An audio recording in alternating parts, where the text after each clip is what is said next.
মদখুর, আপনি চোর, আপনি ডাকাত, আপনি হারামখুর, আপনার ইবাদত আল্লাহ কবুল করবেন না।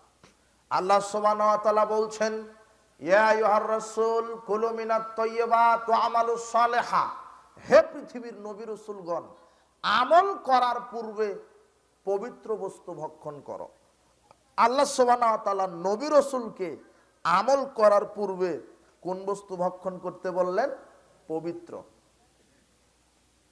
ইন্নাল্লাহা তাইয়্যিব, রাসূল সাল্লাল্লাহু আলাইহি সাল্লাম বলছেন আল্লাহ পবিত্র। লা ইয়াকবালু ইল্লা তাইয়্যিবা, আল্লাহ পবিত্র ছাড়া কিছু কবুল করেন না। আপনি খাচ্ছেন অপবিত্র, সুদ এটা হারাম, ঘুষ হারাম, চুরি করা হারাম, দুর্নীতি করা হারাম, মাদকতা সেবন করা হারাম। মাদকতা কি? আল্লাহ সুবহানাহু ওয়া তাআলা বলছেন, ইয়া আইয়ুহাল্লাযীনা আমানু, ইয়া আইয়ুহাল্লাযীনা আমানু ইন্নামাল খামরু, হে বিশ্বাসীগণ, আমি খামরুন, আমি মদকে হারাম করে দিলাম। কোরআন হাদিসে নির্ধারিত কোনো বস্তুর নাম নেওয়া হয়নি যে এইটা মদ, তারি মদ, গাঁজা মদ, ইয়াবা মদ, ফেন্সিডিল মদ, জর্দা হারাম, এভাবে কোরআনে কোনো কিছুর নাম নেওয়া হয়নি। কোরআনে আল্লাহ বলেছেন মদ হারাম। তো মদ কাকে বলে? এখন এই ব্যাখ্যাটা কে দিবে? পীর সাহেব, আলেম ওলামা, না মুহাম্মদ সাল্লাল্লাহু আলাইহি সাল্লাম? এই জন্য তো তিনি নবী, তিনি কোরআন হাদিসের ব্যাখ্যা তার উম্মতকে বলে দিবেন। এই জন্যই তো আল্লাহ তাকে নবী হিসেবে স্বীকৃতি দিয়েছেন। বুঝেননি মনে হয়? না হলে বলতেন যে পৃথিবীতে যারা গাউস কুতুব ওলিয়া উলিয়া পীর দরবেশ আছে এরা যেভাবে বলে সেভাবে চলো, এটাই বলে দিতেন। কিন্তু না, আল্লাহ বলছেন আমি একজনকে নবী হিসেবে স্বীকৃতি দিলাম। জান্নাতে যদি যেতে চাও তাকে মানতে হবে, তার নীতি মানহাজকে ফলো করে আমল করতে হবে, না হলে হবে না, এটা আল্লাহ বলছেন। তো মদ হারাম, তো কোনটা মদ? এই ক্লাসিফিকেশন কে দিয়েছেন? মুহাম্মদ সাল্লাল্লাহু আলাইহি সাল্লাম। আল্লাহ বলছেন কোরআন মাজিদে মদ হারাম করে দিলাম। তো কোরআন মাজিদে হাদিসে তো নির্ধারিত কোনো মদের নাম বলা হয়নি, শুধু বলেছেন মদ হারাম। তো মদ কোনটা? এইবারে রাসূল সাল্লাল্লাহু আলাইহি সাল্লাম বলছেন কুল্লু মুসকিরিন খামরুন, প্রত্যেক ওই বস্তু মদ যেই বস্তুর ভিতরে নেশা আছে। কি আছে? নেশা। যেটা খেলে কি হয়? নেশা হয়। মানুষের বিবেক বুদ্ধি লোপ পায়, হিতাহিত জ্ঞান থাকে না, মানুষ পাগলামি করে, ওই বস্তুটার নাম কি? মদ। আবার ভালো করে বুঝেন, আল্লাহ বলছেন মদ হারাম, রাসূল সাল্লাল্লাহু আলাইহি সাল্লাম বলছেন মদ কি? যেই বস্তুর ভিতরে কি আছে? নেশা আছে। যেই বস্তুর ভিতরে কি আছে? নেশা আছে। কুল্লু মুসকিরিন খামরুন, প্রত্যেক নেশাদার দ্রব্যই হলো মদ। ওয়া কুল্লু খামরিন হারাম, আর প্রত্যেক মদ হলো কি? হারাম। প্রত্যেক ওই বস্তু মদ যেই বস্তুর ভিতরে নেশা আছে, আর প্রত্যেক নেশাদার দ্রব্যই হলো মদ, আর প্রত্যেক মদ হলো হারাম। এখন কোন বস্তু নেশা আছে? যেটা আপনি খেলে পাগলামি করেন সেটাই মদ। এখন আপনার কথা যে আপনি তো জর্দা খান, তো আপনি তো আর পাগলামি করেন না। আপনি তো সিগারেট খান, আপনি তো আর পাগলামি করেন না। আপনি তো গুল মুখে দেন, আপনি তো পাগলামি করেন না। আপনি তো বিড়ি খান, আপনি তো পাগলামি করেন না। তার মানে জর্দা সিগারেট তো হারাম নয়। কেননা যেই বস্তুতে নেশা আছে মানুষ খেলে পাগলামি করে, তো আমি তো জর্দা খাই, আমি তো আর পাগলামি করি, নেশা হয় না। জি না, রাসূল সাল্লাল্লাহু আলাইহি সাল্লাম বলছেন মাসকারা কাসিরু ফাকালিলু হারাম, যে জিনিসটা বেশি খেলে বিবেকের ক্ষতি হয় তার অল্প খাওয়াটাও হারাম। যেই জিনিসটা বেশি খেলে বিবেকের কি হয়? ক্ষতি হয়। তো আপনি জর্দা খাচ্ছেন, ওটা পানের সাথে 2 গ্রাম 1 গ্রাম খান। এখন রাসূল সাল্লাল্লাহু আলাইহি সাল্লাম বলছেন যেটা বেশি খেলে বিবেকের ক্ষতি হয় তার 1 গ্রাম খাওয়া হারাম। তার মানে জর্দা আপনি পানের সাথে 1 গ্রাম খান তাই কিছু হয় না। ওই জর্দা ওই একই ব্যক্তিকে যদি একসাথে 200 গ্রাম খাইয়ে দেন, তাহলে বাড়িতে গিয়ে বউকে মা ডাকবে। তো তাহলে যেটা বেশি খেলে বিবেকের ক্ষতি হয়ে গেল, তার একটা দানা খাওয়াটা কি? হারাম। এই কথা মুহাম্মদ সাল্লাল্লাহু আলাইহি সাল্লাম বলছেন। কোরআন হাদিসে আল্লাহ নাম নেননি যে সিগারেট হারাম, বিড়ি হারাম, ইয়াবা হারাম। আল্লাহ কি বলেছেন? যেটাতে নেশা আছে সেটাই হারাম। বিড়িতে নেশা আছে, সিগারেটের নেশা আছে, জর্দার ভিতরে নেশা আছে, তারি, গাঁজা, ইয়াবা, ফেন্সিডিলের ভিতরে নেশা আছে, কাজেই এগুলি হারাম। এই বিড়ি, সিগারেট, জর্দা খেয়ে খেয়ে মানুষ তার দেহকে অপবিত্র করেছে। এই অপবিত্র হারামখোরের সালাত আল্লাহ কবুল করবেন না। সালাতের 4 নম্বর পূর্ব শর্ত দেহ পবিত্র থাকা, শরীর পবিত্র থাকা, পোশাক পবিত্র থাকা। তবে পোশাকের বিকল্প আছে। পোশাকের বিকল্প কি? আপনার পেশাব পায়খানা লাগা পোশাক। এই পোশাক ছাড়া পৃথিবীতে আর কোনো পোশাক নেই। ওই অপবিত্র পোশাকে সালাত আদায় করতে হবে, এটা বিকল্প। যদি পবিত্র পোশাক থাকে তখন অপবিত্র পোশাক খুলে ফেলে পবিত্র পোশাক পরিধান করে সালাত আদায় করতে হবে। এরপরে আরেকটি স্থান পবিত্র হওয়া। স্থান পবিত্র হওয়া, যেই জায়গাতে আপনি সালাত আদায় করবেন সেটা পবিত্র হতে হবে। বর্তমান পৃথিবীতে বাংলাদেশে অনেক মসজিদ আছে অপবিত্র। আপনি বলবেন মসজিদ তো পবিত্র স্থান, মসজিদ কি অপবিত্র হয়? হ্যাঁ, মসজিদ অপবিত্র হয়। মানুষ করেছে কিভাবে? আবু সাঈদ খুদরি রাদিয়াল্লাহু আনহু বলেন, রাসূল সাল্লাল্লাহু আলাইহি ওয়াসাল্লাম বলেছেন, আল আরদু কুল্লুহা মসজিদ, সারা পৃথিবী হলো মসজিদ, ইল্লাল মাকবারাত ওয়াল হাম্মাম, তবে কবরস্থান আর গোসলখানা ব্যতীত সারা পৃথিবী মসজিদ।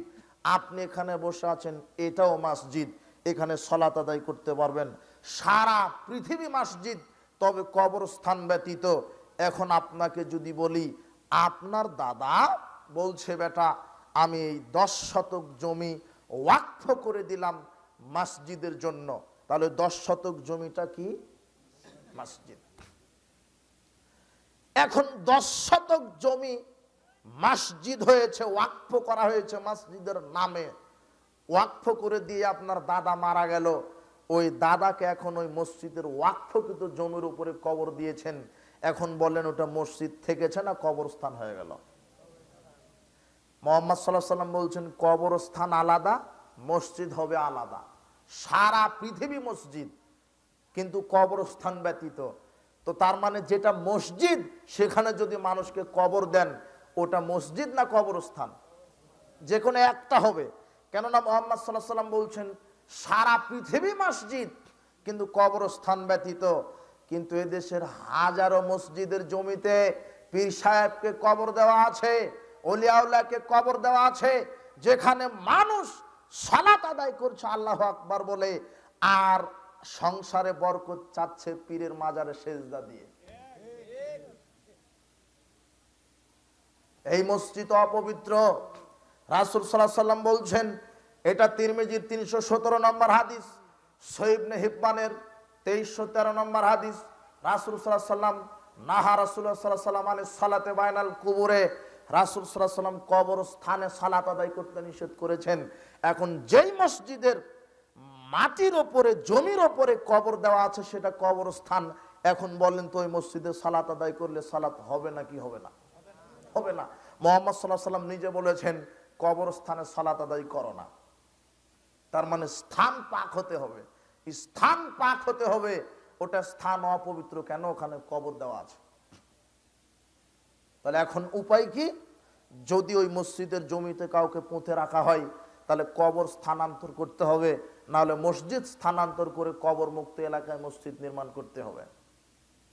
মসজিদের সামনে কবর থাক, পিছনে থাক, ডানে থাক, বামে থাক, প্রাচীর থাক আর না থাক, মসজিদের ওয়াকফকৃত জমির উপরে কবর থাকলে ওই মসজিদে সালাত হবে না।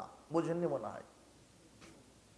মসজিদ কবর মুক্তই রাখতে হবে, কেননা মুহাম্মদ সাল্লাল্লাহু আলাইহি ওয়াসাল্লাম বলছেন কবর এক জিনিস, মসজিদ এক জিনিস। তার মানে আপনাকে স্থান পবিত্র হতে হবে, স্থান পাক পবিত্র হতে হবে। সালাতের 5 নম্বর পূর্ব শর্ত সতর ঢাকা। পুরুষের সতর কি? 2 কাঁধ আর কোমর থেকে নাভি থেকে হাঁটু পর্যন্ত। পুরুষের সতর 2 কাঁধ আর নাভি থেকে হাঁটু পর্যন্ত পুরুষের সতর, মহিলার সতর কি? মুখমণ্ডল আর হাতের তালু ব্যতীত মাথা থেকে নিয়ে পায়ের পাতা পর্যন্ত মহিলাদের সতর। যখন সালাতে মহিলা দাঁড়াবে তখন এমন পোশাক পরতে হবে যেন পায়ের পাতাটাও ঢেকে থাকে। বুঝেননি মনে হয়? মাথা থেকে একেবারে পায়ের পাতা পর্যন্ত ঢেকে থাকতে হবে।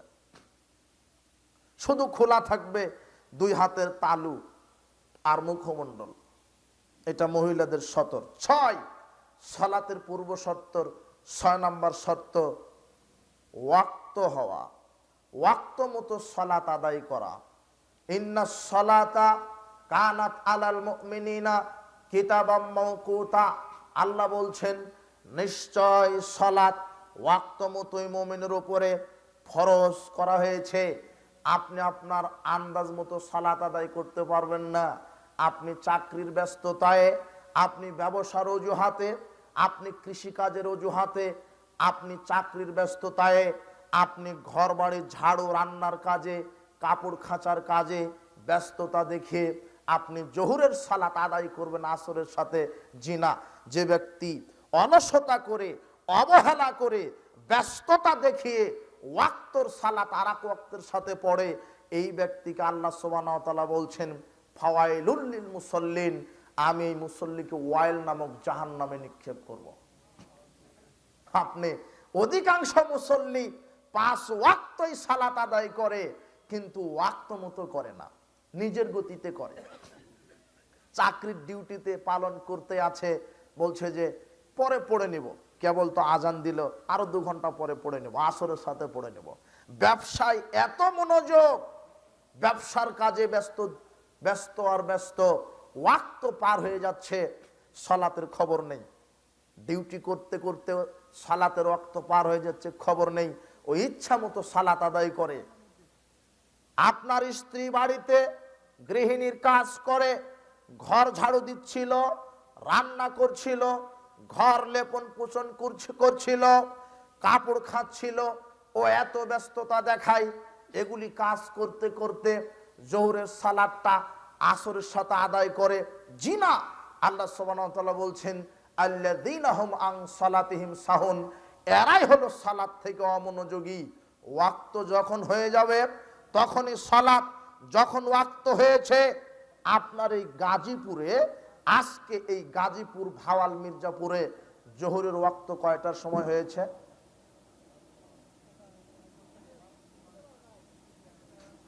11:56। আজান হয় কয়টায়? 1টায়।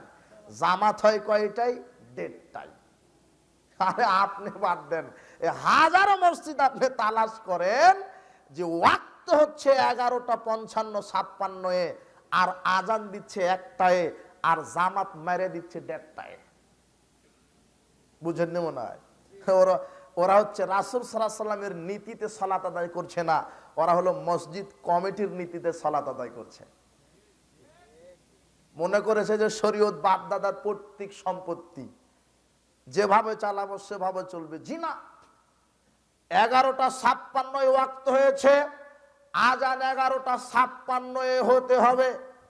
আধা ঘন্টা সর্বোচ্চ সময় থাকবে। যারা চাকরিতে আছে আধা ঘন্টার জন্য ছুটি নেবেন, যারা ব্যবসা প্রতিষ্ঠানে ব্যবসা করছেন আধা ঘন্টার জন্য ব্যবসা প্রতিষ্ঠান বন্ধ থাকবে, যারা কৃষিকাজে ব্যস্ত আছেন আধা ঘন্টার জন্য কৃষিকাজ বন্ধ থাকবে। যেই নারী ঘর ঝাড়ু দিচ্ছিলেন ওয়াক্ত হয়ে গেছে, ঘর ঝাড়ু দেওয়া বন্ধ করবেন।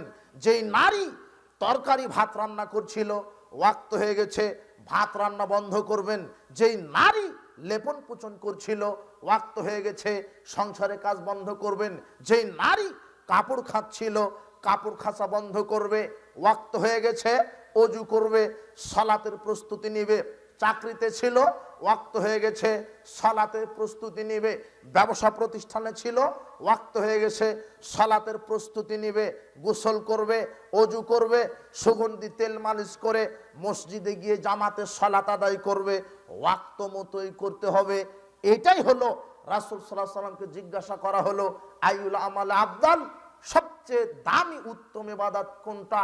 রাসূল সাল্লাল্লাহু বলছেন সালাতু ফাওয়ালে ওয়াক্তিহা, সালাতকে ওয়াক্ত মতো আদায় করা। কিন্তু ওয়াক্ত হয়ে যাচ্ছে 11:56 আর আপনি জামাত মেরে দিচ্ছেন 2টা 2:30টায়। কয় ঘন্টা পর? আর 12টায় ধরেন, যারা 2টার সময়, ও চাকরিজীবীও মনে করছে যে 2টার সময়, তাহলে 12টায় ওয়াক্ত হলো আর 2টায় জামাত করলো, কয় ঘন্টা পর? 2 ঘন্টা। যারা 1:30টায় করছে তারা কয় ঘন্টা পর? 1.5 ঘন্টা। এই 1.5 ঘন্টা 2 ঘন্টার মধ্যে যদি ও মারা যায়, তাহলে আল্লাহর খাতাতেও বেনামাজি হয়ে মারা যাবে। এখন আপনি বলবেন যে আপনি যে বললেন 12টায় আজান, 12:30টায় জামাত, আধা ঘন্টা ও প্রস্তুতি নিবে, তো ও আধা ঘন্টার মধ্যে মারা যেতে পারে না? আপনার তো অনেক বুদ্ধি, তাই তো নাকি? আধা ঘন্টার মধ্যে মারা যেতে পারে না? পারে। 1 সেকেন্ডের মধ্যে মারা যেতে পারে। জি, রাসূল সাল্লাল্লাহু আলাইহি ওয়াসাল্লাম বলছেন ওয়ান্তিজারুস সালাতে বাদাস সালাত, এক সালাত, এক ওয়াক্ত সালাত আদায়ের পরে আরেক ওয়াক্তের সালাতের জন্য যারা প্রস্তুতি গ্রহণ করে, কাযালিকুমুর রিবাত, কাযালিকুমুর রিবাত, কাযালিকুমুর রিবাত, এটাই হলো প্রস্তুতি, এটাই হলো প্রস্তুতি। যারা ওয়াক্ত হওয়ার পরে জামাতের জন্য প্রস্তুতি নিতে থাকে, তারা সালাতের মধ্যেই থাকে। এখন যারা 12টায় ওয়াক্ত হলো 2টায় জামাত করবে, বলেন তো এরা সালাতের প্রস্তুতি নিচ্ছে না ব্যবসায় লাগাতে আছে, না চাকরি করতে আছে? বুঝেননি মনে হয়। আর যারা ওয়াক্ত মতো আউয়াল ওয়াক্তে সালাত আদায় করতে চায়, তারা ওয়াক্ত হওয়ার সাথে সাথে, যে কৃষক সে গোসলে নেমে গেছে, যায়নি? তার মানে এখন সে সালাতের প্রস্তুতি নিচ্ছে। গোসল শেষে অজু, সরিষার তেল, সুগন্ধি মেখে, সুন্দর পোশাক পরে, এগুলি কি প্রস্তুতি না? রাসূল সাল্লাল্লাহু বলছেন কাযালিকুমুর রিবাত, এ হলো প্রস্তুতির মধ্যে আছে মনে হয়। অথচ ওয়াক্ত হচ্ছে 3টে। এখন এই গাজীপুরে কয়টায়? 3টায়। আর সালাত আদায় করছে কয়টায়? 4:30টায়। ওখানেও 1.5 ঘন্টা নাই। তবে এরা জাতে মাতাল হলে তালে ঠিক আছে, এরা মাগরিব কিন্তু অনড়বড় করে না। এর মাগরিবও আজান দিয়ে 1.5 ঘন্টা পরে পর নাকি, এইটা আর করবে না। আবার রমাদানের ফজরের সালাত ঠিক আছে, কিন্তু বাকি 11 মাস ফজরের সালাত এমন সময়তে শুরু করে যে হুজুর ইমাম সাহেব যদি ভুল করে সাহসিজদা দিতে যায়, তাহলে সূর্য উঠে যাবে। বুঝেননি মনে হয়? আর আয়েশা রাদিয়াল্লাহু তাআলা আনহা বলছেন, আমরা সালাত আদায় ফজরের করে মসজিদ থেকে বের হয়ে আমাদের আঙ্গুলটা এইভাবে চোখের সামনে নিয়ে আসতাম, কিন্তু অন্ধকারে আমাদের নিজের আঙ্গুল আমরা নিজেরাই দেখতে পেতাম না। আমরা সালাত আদায় করে বের হতাম ফজরের, আমাদের পাশ দিয়ে একটা মহিলা চলে যেত চাদর গায়ে দিয়ে, কিন্তু আমরা বুঝতে পারতাম না ওটা কে গেল। বুঝেননি মনে হয়? আর এখন 2 কিলোমিটার দূর থেকে গরুর গাড়ি গেলেও ফজরের সালাম ফিরিয়ে দেখা যায় যে গরুর গাড়ি গেল। বুঝেননি মনে হয়? জি না, আপনাকে ওয়াক্ত মতো সালাত আদায় করতে হবে। ফাওয়াইলুল লিল মুসাল্লিন, দুর্ভোগ ওই সালাত আদায়কারীর জন্য যারা সালাত থেকে উদাসীন। এই জন্য প্রত্যেককে আউয়াল ওয়াক্তে সালাত আদায় করতে হবে। শোনেন, সিয়াম পালন করলে জান্নাত হয়, কিন্তু আল্লাহর ওয়াদা নেই। যাকাত দিলে জান্নাত হয়, কিন্তু আল্লাহ ওয়াদা করেননি। হজ পালন করলে জান্নাতে যাওয়া যায়, কিন্তু আল্লাহর ওয়াদা নাই। পৃথিবীতে কোনো আমলের ওয়াদা নেই যে জান্নাত দিবেন আল্লাহ, তবে 5 ওয়াক্ত সালাত ব্যতিক্রম ইবাদত।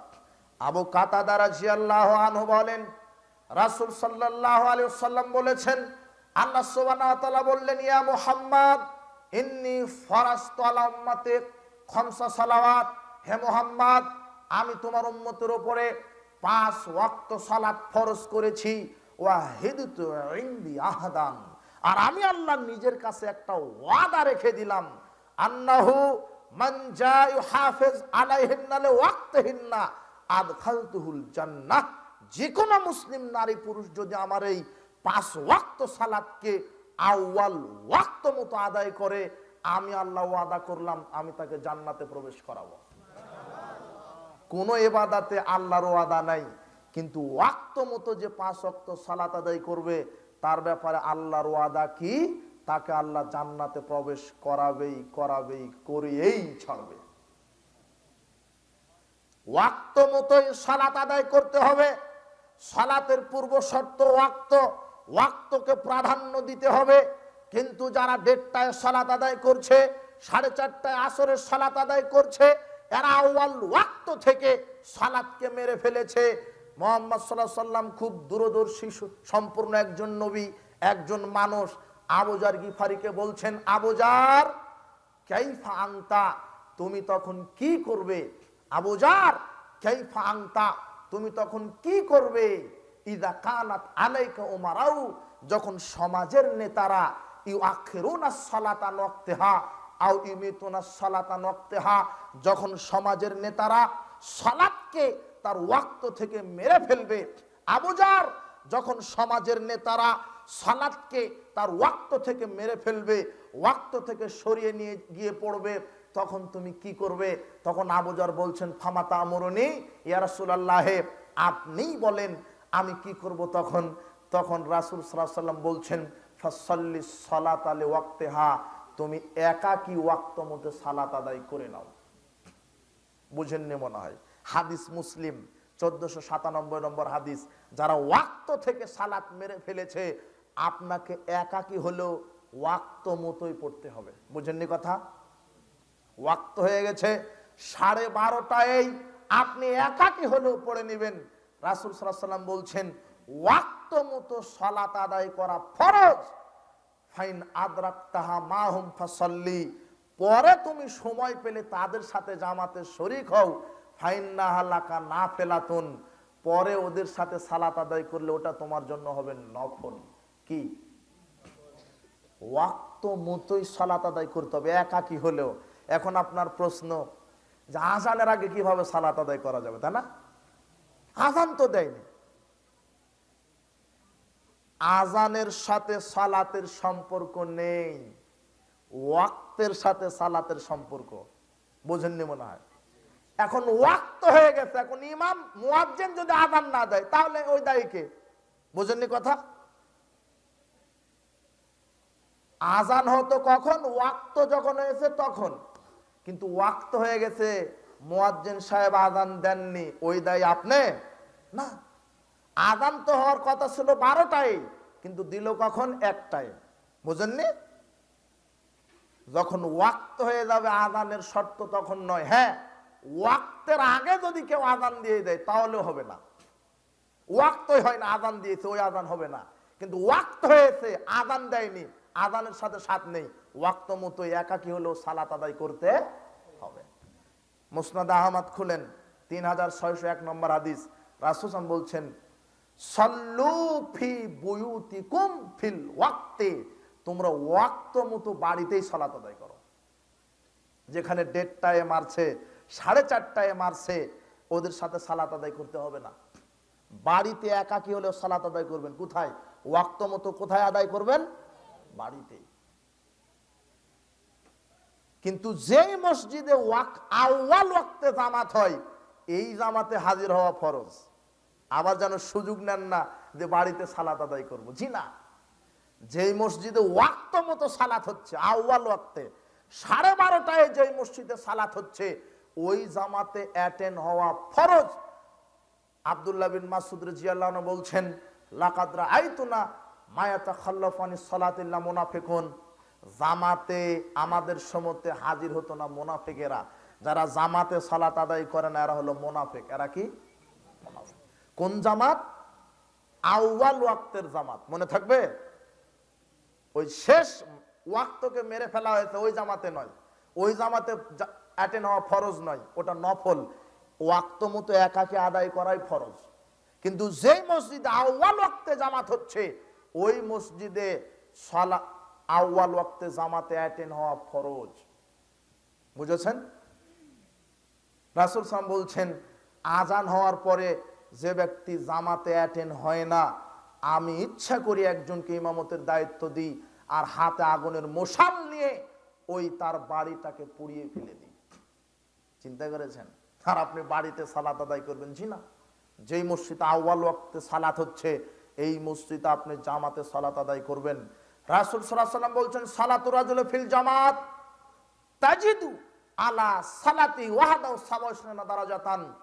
কেউ যদি জামাতে সালাত আদায় করে আল্লাহ তাকে নেকি দিবেন 27 গুণ বেশি নেকি। এই জন্য জামাতে সালাত আদায় করবেন। আবার বলছি, কোন জামাত? 1:30টার জামাত, তাই না? 4:30টার জামাত, আউয়াল ওয়াক্তের জামাত। আল্লাহ আমাদেরকে আউয়াল ওয়াক্তে 5 ওয়াক্ত সালাত হেফাজত করার তৌফিক দান করুন। সালাতের 7 নম্বর পূর্ব শর্ত ওযু, গোসল, তায়াম্মুমের মাধ্যমে পবিত্রতা অর্জন করা।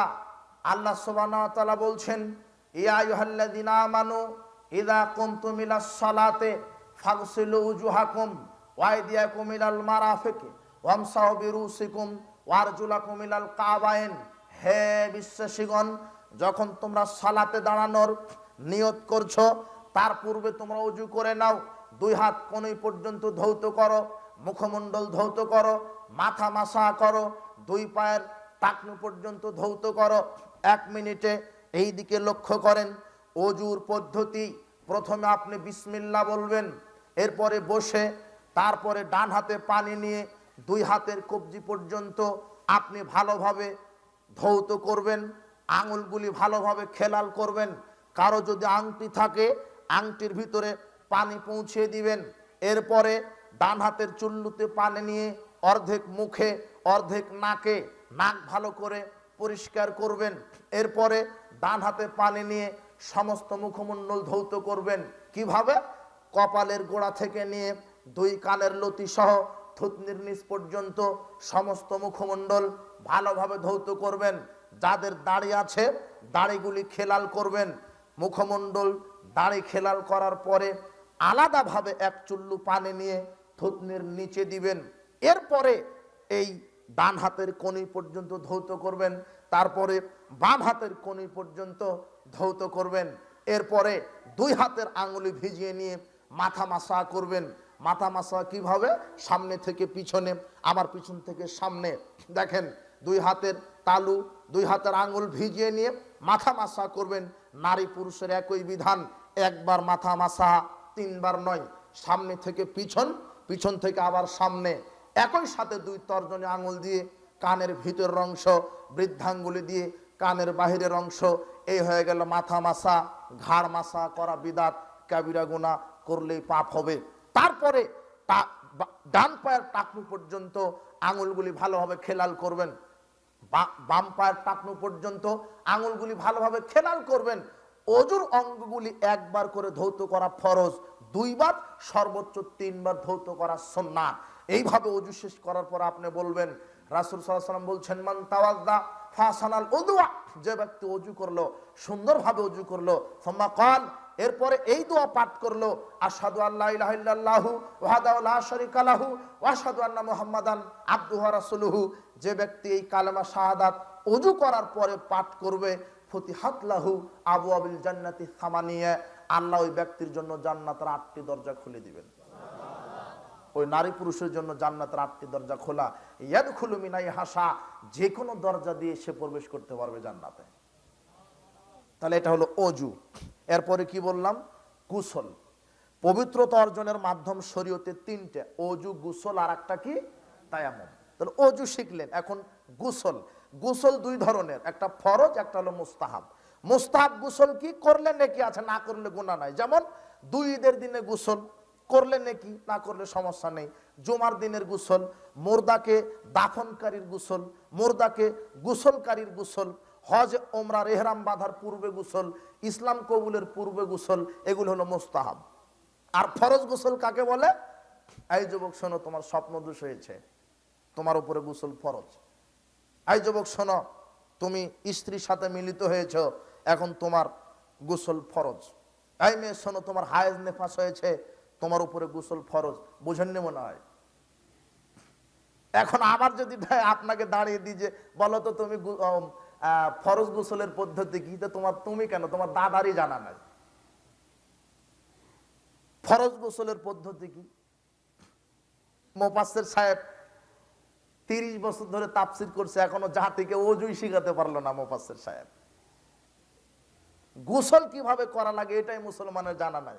তার প্রমাণ এখনই দেখেন, আপনার এই গাজীপুর এলাকাতে কত তাফসির মাহফিল হয়, হাজার হাজার লক্ষ লক্ষ জনতা আসে। আমার বিশ্বাস যে একজনকে ডাকিয়ে দিবেন 1 লক্ষ মুসলমানের মধ্যে, যে আপনি বলেন তো ফরজ গোসলের নিয়ম, যে না হবে না, ও জানা না, ওকে জানানোই হয়নি। তো যে জানছে না ফরজ গোসলের নিয়ম, ব্যর্থতা ওর নয়, ব্যর্থতা আমাদের। বুঝেননি মনে হয়? আমি না বললে আপনি জানবেন কি করে? ফরজ গোসল বুঝেননি মনে হয়, মানে আপনি স্ত্রীর সাথে মিলিত হয়েছেন, গোসল কি হয়ে গেছে? ফরজ। এখন এই যুবক শোনো, তোমার দাদার বয়স 90 বছর, তোমার চাচা বাপ চাচারা 10 জন, 10 সন্তানের জনক তোমার দাদা, এখনো তোমার দাদা ফরজ গোসলের বিধান জানা নাই। এর চাইতে লজ্জাকর কি হতে পারে? দেখেন তো ফরজ গোসলের বিধান। আরে মুহাম্মদ সাল্লাল্লাহু আলাইহি সাল্লাম বলেছেন, সেটা জানা লাগবে না? ফরজ গোসলেরও একটা বিধান আছে, ওযুর যেমন একটা নিয়ম আছে, গোসলের তেমন কি আছে? নিয়ম আছে। দেখেন ফরজ গোসলের নিয়ম, স্বপ্নদোষ হয়েছে গোসলখানায় চলে যাও, হায়েজ নেফাস হয়েছে গোসলখানায় যাও, স্ত্রী মিলন করেছো গোসলখানায় যাও, গিয়েই 2 হাত কবজি পর্যন্ত ভালোভাবে ধৌত করতে হবে। প্রথমেই 2 হাত কবজি পর্যন্ত ভালোভাবে ধৌত করতে হবে, এটা প্রথম কাজ। দ্বিতীয় কাজ, নাপাকি পরিষ্কার করতে হবে, লজ্জাস্থানে পানি ঢেলে নাপাকি ভালোভাবে লজ্জাস্থান পরিষ্কার করতে হবে, এটা দ্বিতীয় কাজ। তৃতীয় কাজ, সালাতের অজুর মতো অজু করতে হবে, সালাতের অজুর মতো অজু করতে হবে। চতুর্থ কাজ, মাথায় 3 বার পানি ঢেলে প্রত্যেক চুলের গোড়াতে পানি পৌঁছে দিতে হবে। মহিলাদের চুলের খোপা ছেড়ে দেওয়ার প্রয়োজন নাই, প্রত্যেকটা চুলের গোড়াতে পানি পৌঁছে দেওয়াই প্রয়োজন। বুঝেননি মনে হয়? চতুর্থ কাজ কি? মাথাতে 3 বার পানি ঢেলে দিতে হবে। 3 বার মাথাতে পানি ঢেলে আপনার প্রত্যেকটি চুলের গোড়ায় পানি পৌঁছে দিতে হবে, 4 নম্বর কাজ। 5 নম্বর কাজ, এবারে সর্বশরীর ধৌত করতে হবে। কয়টা নিয়ম হলো? 5টা। এটা জানা লাগবে না তোমার? তুমি তো মুসলিম। করোনা ভাইরাসের সময় নাস্তিকেরা বলছে যে 20 সেকেন্ড সাবান দিয়ে ধোয়া লাগবে, ওই নাস্তিক কিন্তু এর আগে 1 মাসও গোসল দেয়নি। বুঝেননি মনে হয়? ঠেলার নাম বাবাজি, আমাদের রাজশাহীতে বলে ঠেলার নাম কি? বাবাজি। তো মুসলমানের আবার কিসের 20 সেকেন্ড হাত? আমরা তো 5 ওয়াক্ত সালাতে 5 বার ওযুই করি, জি না? করি না? এটা হলো শরীয়ত। আমরা গোসল করি। আবার মুসলিমদের শরীয়ত, নারী পুরুষের 40 দিন যেন বেশি না যায়, বগলের লোম, নাভির নিচের লোম পরিষ্কার করতে হবে। ইসলাম হচ্ছে পবিত্র ধর্ম, সুন্দর ধর্ম। ইসলাম হচ্ছে পাক ও পবিত্র ধর্ম। যারা সার্বিক জীবন ইসলাম মেনে চলে তারাই হলো পবিত্র। সুবহানাল্লাহ। এগুলি শরীয়ত জানা লাগবে না? এই যে দেখো ফরজ গোসলের নিয়ম। তো আমি যদি তাফসির করি 30 পারা কোরআন মাজিদের, একেবারে মূর্তি ভেঙে খান খান করে দেবো, বেটা তোমার মুসল্লি ওযুই জানে না, তুমি মূর্তি ভেঙে কি করবা? মুহাম্মদ সাল্লাল্লাহু আলাইহি সাল্লাম আগে মূর্তি ভাঙতে আসেন, আগে বলেছে কি? সমাজ সংস্কার করতে হবে। 13 বছর কি মক্কাতে থেকেছেন, মূর্তি ভেঙেছেন? মানুষকে আগে তাওহীদ বুঝিয়েছেন।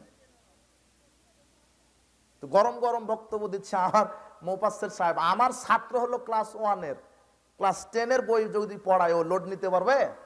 জি না। তো মুফাসসির সাহেবের এরকম হয়ে গেছে ঘটনা। তাহলে ফরজ গোসল শিখেন। আচ্ছা, এটা হলো। এরপরে কি? তায়াম্মুম। তায়াম্মুম কিভাবে করা লাগে? পানির বিকল্প, গোসলের বিকল্প। প্রচন্ড গায়ে জ্বর, ডাক্তার নিষেধ করেছে পানি স্পর্শ করা যাবে না, তাহলে পানির পরিবর্তে পবিত্র মাটি দিয়ে তায়াম্মুম। গোসল ফরজ হয়েছে কিন্তু গোসল করা নিষেধ। গায়ে প্রচন্ড জ্বর অথবা সারা শরীর জখম, পানি স্পর্শ করা যাবে না, তাহলে পবিত্রতা অর্জনের মাধ্যম কি দিয়েছেন আল্লাহ? মাটি। মাটি দিয়ে তায়াম্মুম। কিভাবে তায়াম্মুম? তায়াম্মুমের পদ্ধতি, প্রথমে নিয়াত, ওযুরও প্রথমে নিয়াত, তারপরে বিসমিল্লাহ। এরপরে বিসমিল্লাহ বলার পরে 2 হাত পবিত্র মাটির উপরে একবার, এই আম্মার বিন ইয়াসার রাদিয়াল্লাহু আনহুকে রাসূল সাল্লাল্লাহু আলাইহি ওয়াসাল্লাম বলছেন, আম্মার ইন্নামা ইয়াকফিকা আন তাদরিবা বিয়াদাইকাল আরদা, তোমার জন্য এতটুকুন যথেষ্ট হবে যে তুমি 2 হাত মাটিতে একবার মারবা, মারার পরে সুম্মা তানফুকা, ফুৎকার দিবা, সুম্মা তামসা বিহিমা, এরপরে 2 হাত দিয়ে মাসা করবা, ওয়াজহাক, মুখমণ্ডল একবার, ওয়া কাফাই, এরপরে ডান হাত দিয়ে বাম হাতের কবজি, বাম হাত দিয়ে ডান হাতের কবজি। বুঝেননি মনে হয়? আগে ডান, বাম হাত দিয়ে ডান হাত, তারপরে ডান হাত দিয়ে বাম হাতের কবজি। বুঝেননি? এটা হয়ে গেল কি? বিসমিল্লাহ বলে 2 হাত মাটিতে মারলেন, ফুৎকার দিলেন, মুখমণ্ডল একবার, বাম হাত দিয়ে ডান হাতের কবজি, ডান হাত দিয়ে বাম হাতের কবজি পর্যন্ত একবার মাসা। এটা হয়ে গেল কি? তায়াম্মুম। এ দিয়েই সালাত হবে, এ দিয়েই সিয়াম হবে। তায়াম্মুম কখন করা লাগে?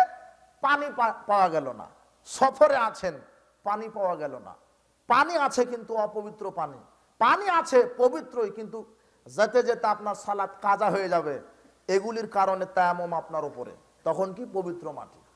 বোঝা যায়নি মনে হয়? খুব অসুস্থ, পানি স্পর্শ করা যাবে না, তখন মাটি। এইভাবে তায়াম্মুম। অজু ভঙ্গের কারণ কি? খিলখিল করে হাসলে অজু ভেঙে যায়, তাই না? দাঁত বের হয়ে গেলে অজু ভেঙে যায়, আপনার এই হাঁটুর উপরে কাপড় উঠলে অজু ভেঙে যায়, বমন করলে অজু ভেঙে যায়, আপনার শরীর থেকে রক্ত বের হয়ে গেলে অজু ভেঙে যায়। এটা মানুষে বলে, বাপ দাদা বলে, কিন্তু একেবারে সবই মিথ্যা কথা। এগুলি একটা অজু ভঙ্গের কারণ নাই। একেবারে ঘলঘল ঘলঘল করে রক্ত বের হয়ে যাচ্ছে, অজু ভাঙবে না। দলিল 198 নম্বর হাদিস, আবু দাউদ। এক সাহাবী সালাতে দাঁড়িয়েছে, শত্রুপক্ষ তীর মেরে দিয়েছে, তীর ঢুকে এপার ওপার দিয়ে বের হয়ে গেছে, এদিকে রক্ত পড়ে, সাহাবী সালাতও আদায় করছে। সুবহানাল্লাহ। তো কই রক্ত বের হলে যদি অজু ভেঙে যায় তো সালাত তো ছেড়ে দিত। বুঝেননি মনে হয়? তার মানে এদেশের হুজুররা ওইভাবে শরীয়ত জানে না, এমনিতেই লিখে দিয়েছে বইয়ে রক্ত বের হলে অজু ভাঙে। হাদিস জানা নাই, জানবে কি করে? পরে আছে কালো চশমা। বমন হয়ে গেলে অজু ভেঙে যায়, জি না, দলিল নাই।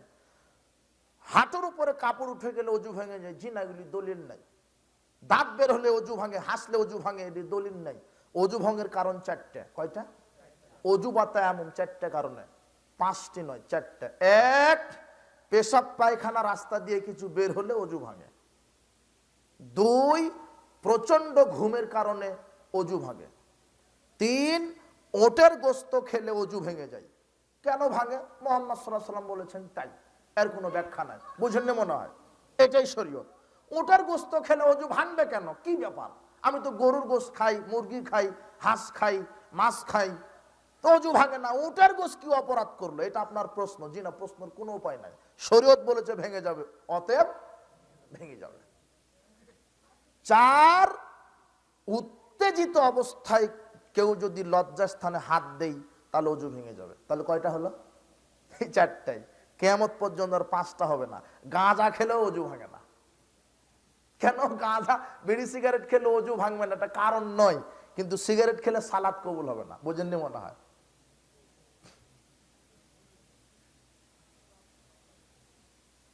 তাহলে অজু ভঙ্গের কারণ কয়টা? 4টা। অজু, গোসল, তায়াম্মুম কিছু তো শিখলেন নাকি? আচ্ছা, 8 নম্বর সালাতের পূর্ব শর্ত কি? কেবলামুখী হওয়া। 8 নম্বর কি? এখন আপনি এমন জায়গাতে গেছেন কেবলায় তালাশ করতে পারছেন না, তাহলে সালাত আদায় করবেন না। না, ফাইনামা তুয়াল্লু ফাসাম্মা ওয়াজহুল্লাহ। আল্লাহ বলছেন এখন তোমরা যেদিকেই মুখ ঘোরাও সেদিকে আল্লাহর চেহারা, সেদিকেই সালাত আদায় করো, আমি আল্লাহ পূর্ণ সালাত কবুল করে নেব। কিন্তু কেবলা তালাশ করতে চেষ্টা করতে হবে, আর কেবলা জানলে সেই কেবলার দিকেই সালাত আদায় করতে হবে, সালাতের পূর্ব শর্ত। 9 নম্বর হলো নিয়ত করা। 9 নম্বর কি?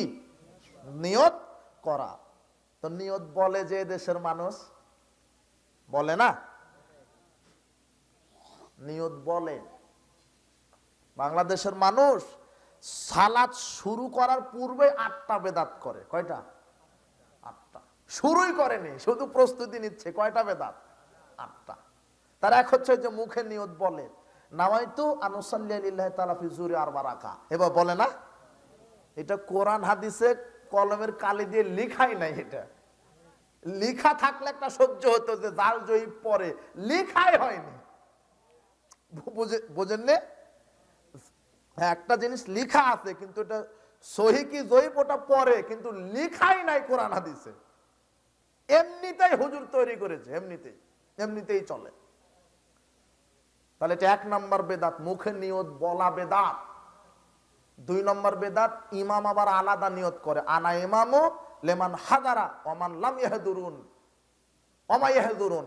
যে ব্যক্তি আমি ইমামতি করছি ওই ব্যক্তির জন্য যারা উপস্থিত হয়েছে এবং যারা পরবর্তীতে উপস্থিত হবে সকলের আমি ইমাম। এই যে মুখে যে নিয়ত বললো এটা কোরআন হাদিসে লেখাই নাই। 3 নম্বর বেদাত কি?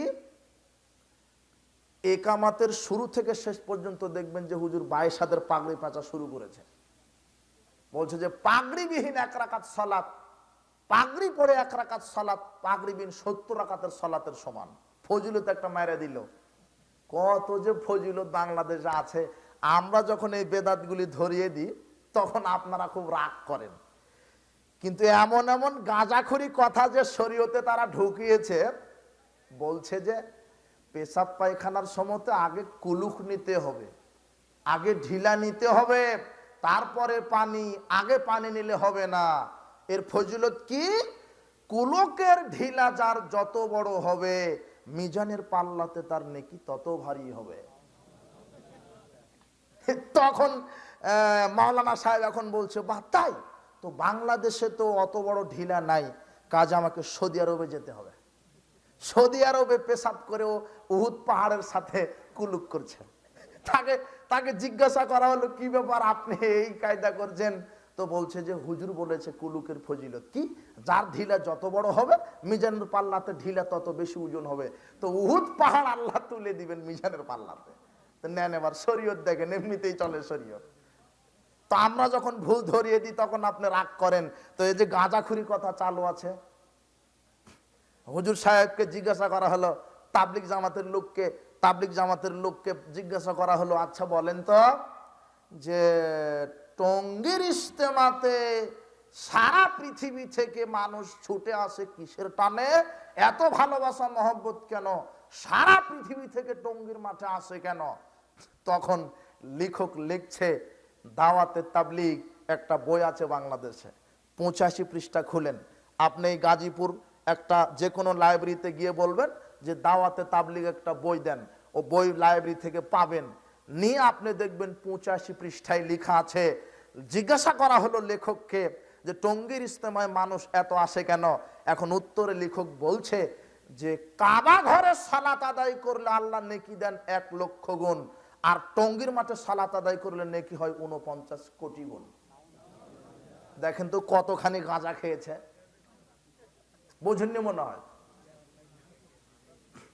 তো এই কথা শোনার পর আপনার রাগ হয় না কেন? বুঝেননি কথা? এই কথা তো প্রচার করছে তারা। টঙ্গীর মাঠে গেলেই হজ হয়, যেখানে পেশাব পায়খানা করা আছে সেটার দাম নাকি কাবা ঘরের চাইতে বেশি। ইমান আছে ওর? জি না, নাই। ও নগদ লেখা আছে বইয়ে। মাওলানা জাকারিয়া সাহেব ফাজাইল আমলে লিখছেন, ফাজাইল আমল 858 পৃষ্ঠাতে, যে ইবনে জুবায়েরকে বলছেন মুহাম্মদ সাল্লাল্লাহু আলাইহি সাল্লাম, এই তুমি আমার এই রক্তটা, মরা রক্ত পুঁতে দিয়ে আসো। তো সাহাবী পুঁতে দিতে গিয়ে আড়ালে গিয়ে রক্ত খেয়ে নিয়েছে, যে রসুলের রক্ত খেলে খুব বরকত হবে। তো রাসূল সাল্লাল্লাহু আলাইহি সাল্লাম এটা জানতে পেরে বলছেন, তুমি রক্ত কি করলা? তো খেয়ে নিয়েছি। তখন রাসূল সাল্লাল্লাহু আলাইহি সাল্লাম বলছেন, যেই ব্যক্তির শরীরে মুহাম্মাদের রক্ত আছে সেই ব্যক্তির উপরে জাহান্নাম হারাম। লেখক জাকারিয়া এইটা লেখার পরে বলছেন যে রাসূলের পেশাব পায়খানা খাওয়াও যায়। আর নগদ লেখা আছে যে ফাজাইল আমলে। এটা পেয়ে তখন বাংলাদেশের পীর সাহেবেরা বলছে, যেহেতু পীরেরা নবীর উত্তরসূরি, কাজে আমার মুরিদেরা শোনো, নবীরটা যেহেতু জায়েজ, আমার পীরেরও পেশাব পায়খানা জায়েজ, খাওয়ার সাথে সাথে তোমাদের স্ত্রীর বাচ্চা হয়ে যাবে। বুঝেননি কথা? পানের পিক ফেলতে দিচ্ছে না মুরিদেরা। পীর সাহেব পিক ফেলতে দেরি, ও চাটন মারতে দেরি নাই। কি অবাক! পীর সাহেবের কেরামতি কত! ল্যাংটা বাবা আবার বের হয়েছে, বিড়ি বাবা, গাঁজা বাবা, যাদের পোষা শরীর আছে একেবারে শর্ট, আর চুল এত জট, ওরা 20 বছর ধরে গোসল দেয়নি। দুর্গন্ধে টিকা যায় না, এই শয়তানের মুরিদ হলে নাকি জান্নাত। এটা সহ্য করা যায়? সব এগুলি ভণ্ডামি শুরু হয়েছে। পীর মানেই শয়তানি, ভণ্ডামি, আর মানুষের ইমানকে নষ্ট করার একটা ফ্যাক্টরি এরা। কি অবাক কথা! ধর্মের নামে কত কত যে কিচ্ছা কাহিনী চালু আছে, অথচ ধর্ম নয়।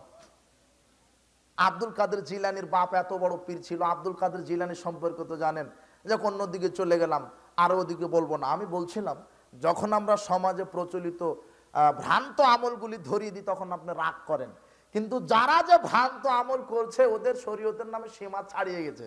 পাগলামি করারও সীমা থাকে। বলছে যে আদম আলাইহিস সালাম ওই শ্রীলঙ্কা থেকে 1000 বার হজ করতে গেছেন কাবা ঘরে। কতবার? 1000 বার। তো হজ তো বছরে দুইবার ফরজ, তা না? 2 বার ফরজ। আদম আলাইহিস সালামের বয়স কত? 1000 বছর। এর মধ্যে 60 বছর কাকে দিয়েছেন?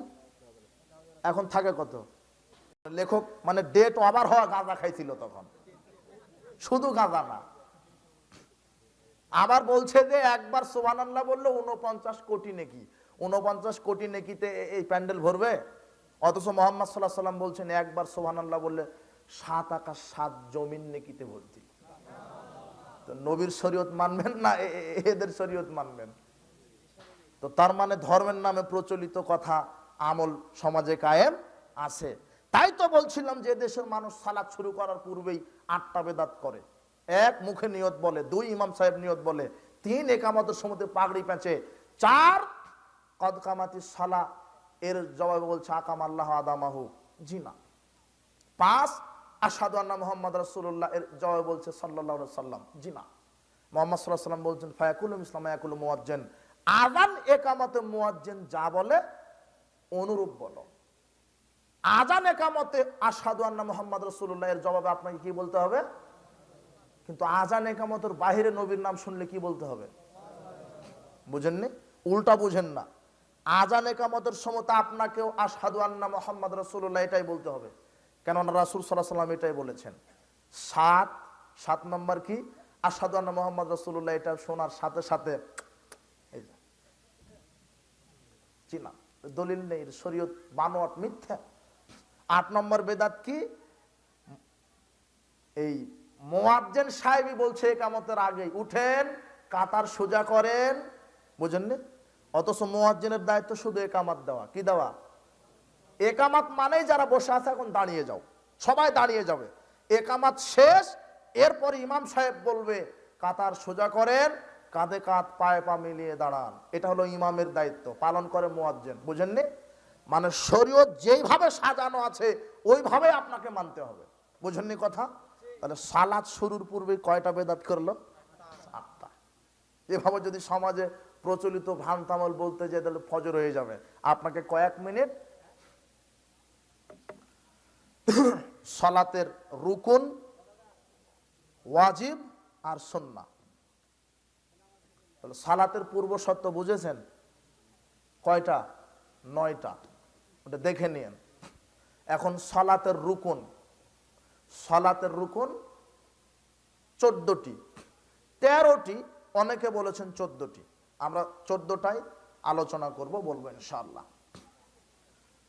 বিরক্ত হয়ে গেছেন তা না?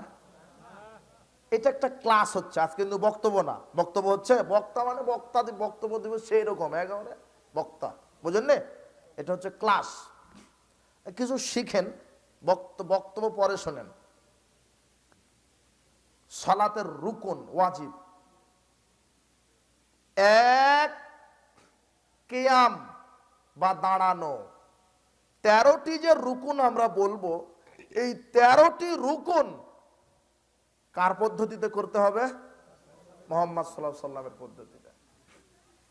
1 নাম্বার রুকুন কিয়াম বা দাঁড়ানো, 2 নাম্বার রুকুন তাকবীরে তাহরিমা, 3 নাম্বার রুকুন সূরা ফাতিহা পাঠ করা, 4 নাম্বার রুকু করা, 5 নাম্বার রুকু থেকে উঠা, 6 নাম্বার রুকু থেকে সোজা হয়ে দাঁড়ানো, 7 নাম্বার 7 অঙ্গে সেজদা করা, 8 নম্বর রুকুন সেজদা থেকে উঠা, 9 নম্বর রুকুন সেজদা থেকে সোজা হয়ে স্থির হয়ে উঠে বসা, 10 নম্বর তাদিল আরকান ধীর স্থিরতার সাথে সালাত আদায় করা, 11 নম্বর কাদায়ে আখের শেষ বৈঠক দেওয়া, 12 নম্বর তাশাহুদ পাঠ করা, 13 নম্বরে কেউ নিয়ে এসেছে দরুদ পাঠ করা, 14 নম্বর সালাম ফিরানো। দরুদ পাঠ করা বাদ দিলে তাশাহুদের পরে সালাম ফেরানোর একটা হাদিস আছে, সেটা বুখারীর 835 নম্বর হাদিস। এখন এই 13 অথবা 14টি রুকুন আমরা বিস্তারিত তবে সংক্ষেপে আলোচনা করব ইনশাআল্লাহ। বলছিলাম আল্লাহ সুবহানাহু ওয়া তাআলা বলছেন ওয়াকুমু লিল্লাহি কানিতিন, তোমরা আমার জন্য একনিষ্ঠভাবে দাঁড়িয়ে যাও। সালাতের 1 নম্বর ফরজ হলো, রুকুন হলো কিয়াম বা দাঁড়ানো, দাঁড়িয়ে সালাত আদায় করা। এইভাবে দাঁড়িয়ে সালাত আদায় করতে হবে যেভাবে আপনি জামাতে দাঁড়িয়ে সালাত আদায় করেন। এখানে দাঁড়ানো বলতে মূলত সালাত বলতেই জামাতে ফরজ সালাত। আপনি যখন মসজিদে দাঁড়িয়ে জামাতে সালাত আদায় করবেন, এখন দাঁড়ানোর পদ্ধতি, আপনি কিভাবে দাঁড়িয়ে সালাত আদায় করবেন, আপনাকে রাসূল সাল্লাল্লাহু আলাইহি সাল্লাম সাহাবায়ে কেরাম যেইভাবে দাঁড়িয়ে সালাত আদায় করেছেন ওইভাবেই সালাত আদায় করতে হবে। দাঁড়িয়ে সালাত আদায় করা ফরজ, কিন্তু কিভাবে সাহাবীগণ দাঁড়িয়ে জামাতে কাতারবদ্ধ হয়ে সালাত আদায় করেছেন এই পদ্ধতি আপনাকে জেনে সেই পদ্ধতিতে আপনাকে সালাত আদায় করতে হবে। আব্দুল্লাহ বিন ওমর রাদিয়াল্লাহু আনহু বলেন, রাসূল সাল্লাল্লাহু আলাইহি ওয়াসাল্লাম বলেছেন আকিমুস সুফুফা, রাসূল সাল্লাল্লাহু আলাইহি ওয়াসাল্লাম বলছেন তোমরা কাতার সোজা করে দাঁড়াও। ওয়াহাযু বাইনাল মানাকিব ওয়াসুদ্দুল খলাল, কাঁধে কাঁধ মিলিয়ে দাঁড়াও। দুইজনার মাঝখানের ফাঁকা জায়গা বন্ধ করে দাঁড়াও। আল্লাহ বলছেন ওয়াকুমু লিল্লাহি কানিতিন, দাঁড়িয়ে সালাত আদায় করো। এখন কিভাবে দাঁড়াতে হবে এটা কে শিখিয়ে দিচ্ছেন? মুহাম্মদ সাল্লাল্লাহু আলাইহি ওয়াসাল্লাম। আবু দাউদ খুলেন 666 নম্বর হাদিস, রাসূল সাল্লাল্লাহু আলাইহি ওয়াসাল্লাম বলছেন যখন তোমরা দাঁড়াবা সোজা হয়ে দাঁড়াবা, কাঁধে কাঁধ পায়ে পা মিলিয়ে দাঁড়াবা, দুইজনার মাঝের ফাঁকা জায়গা বন্ধ করে দাঁড়াবা। ওয়ালিনু বিআইদিকুম, তোমরা তোমাদের ভাইদের হাতের সাথে হাত মিলে দাঁড়াবা। ওয়ালা তাজারু ফুরুজাতিন লিশাইতান, শয়তানের জন্য দুইজনার মাঝের জায়গা ফাঁকা রেখো না। শয়তানের জন্য দুইজনার মাঝের জায়গা ফাঁকা রেখো না। মান ওয়াসালা সাফান ওয়াসালাহুল্লাহ, যে ব্যক্তি পরস্পরের মাঝের ফাঁকা জায়গা বন্ধ করে দাঁড়ায় আল্লাহ তাদেরকে বিচার মাঠে আল্লাহ নিজের কাছে টেনে নেবেন। ওয়ামান কাতা সাফান কাতাহুল্লাহ, আর যে ব্যক্তি পরস্পরের মাঝে ফাঁকা রেখে দাঁড়ায় আল্লাহ বিচার মাঠে তাদেরকে আল্লাহর নিকট থেকে পৃথক করে দিবেন। তার মানে কাতারে যখন দাঁড়াবেন পরস্পরের দুইজনার মাঝখানের ফাঁকা জায়গা কি করে দাঁড়াতে হবে? বন্ধ করে। হাদিস কোথায় আছে? 666 নম্বর হাদিস, আবু দাউদ। আনাস রাদিয়াল্লাহু আনহু বলেন রাসূল সাল্লাল্লাহু আলাইহি ওয়াসাল্লাম বলেছেন রুসু সুফাকুম, তোমরা কাতারে মিলে দাঁড়াও। অকারিবু বাইনাহা, আরেকজনকে পাশে টেনে নাও। ও পৃথক হতে চাইলে তাকে পাশে টেনে নাও। হাযু বিল আনাক, ঘাড় সমূহ বরাবর রাখো। ওয়াল্লাযী নাফসি বিয়াদিহি, শোনো সাহাবীগণ, সেই সত্তার কসম করে বলছি যেই সত্তার হাতে আমার আত্মা রয়েছে, ইন্নী লারা শাইতান ইয়াদখুলু মিন খালালিস সাফা কান্নাল হাজাব, তোমরা ওই যে পরস্পরের দুই পায়ের মাঝে ফাঁকা রেখে দাঁড়িয়েছো ওখানে ইবলিস শয়তান বকরির বাচ্চার আকৃতি নিয়ে বসে থাকে। যেখানে ফাঁকা জায়গা দুইজনের পরস্পরের মাঝখানে যে ফাঁকা জায়গা ওখানে কে থাকে? শয়তান। হাদিসটা কোথায় আছে? আবু দাউদ তার নিচের হাদিস 667 নম্বর হাদিস। তাহলে ফাঁকা জায়গা কি করে দাঁড়াতে হবে? বন্ধ করে। তো কিভাবে বন্ধ করবেন? অনেকে শুধু কানি আঙ্গুলের সাথে কানি আঙ্গুল লাগায়, তাই না? জি না, এটাও হয়নি। একেবারে টাকনোর সাথে টাকনো লাগাতে হবে, পায়ের সাথে পা। বুঝেননি মনে হয়? আচ্ছা, গোড়ালির সাথে গোড়ালি, জি বুঝতে পেরেছেন।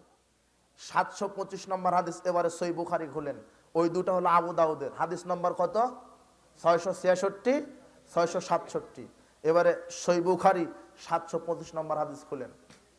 রাসূল সাল্লাল্লাহু আলাইহি ওয়াসাল্লাম বলছেন, আকিমু সুফুফাকুম, তোমরা কাতার সোজা করে দাঁড়াও।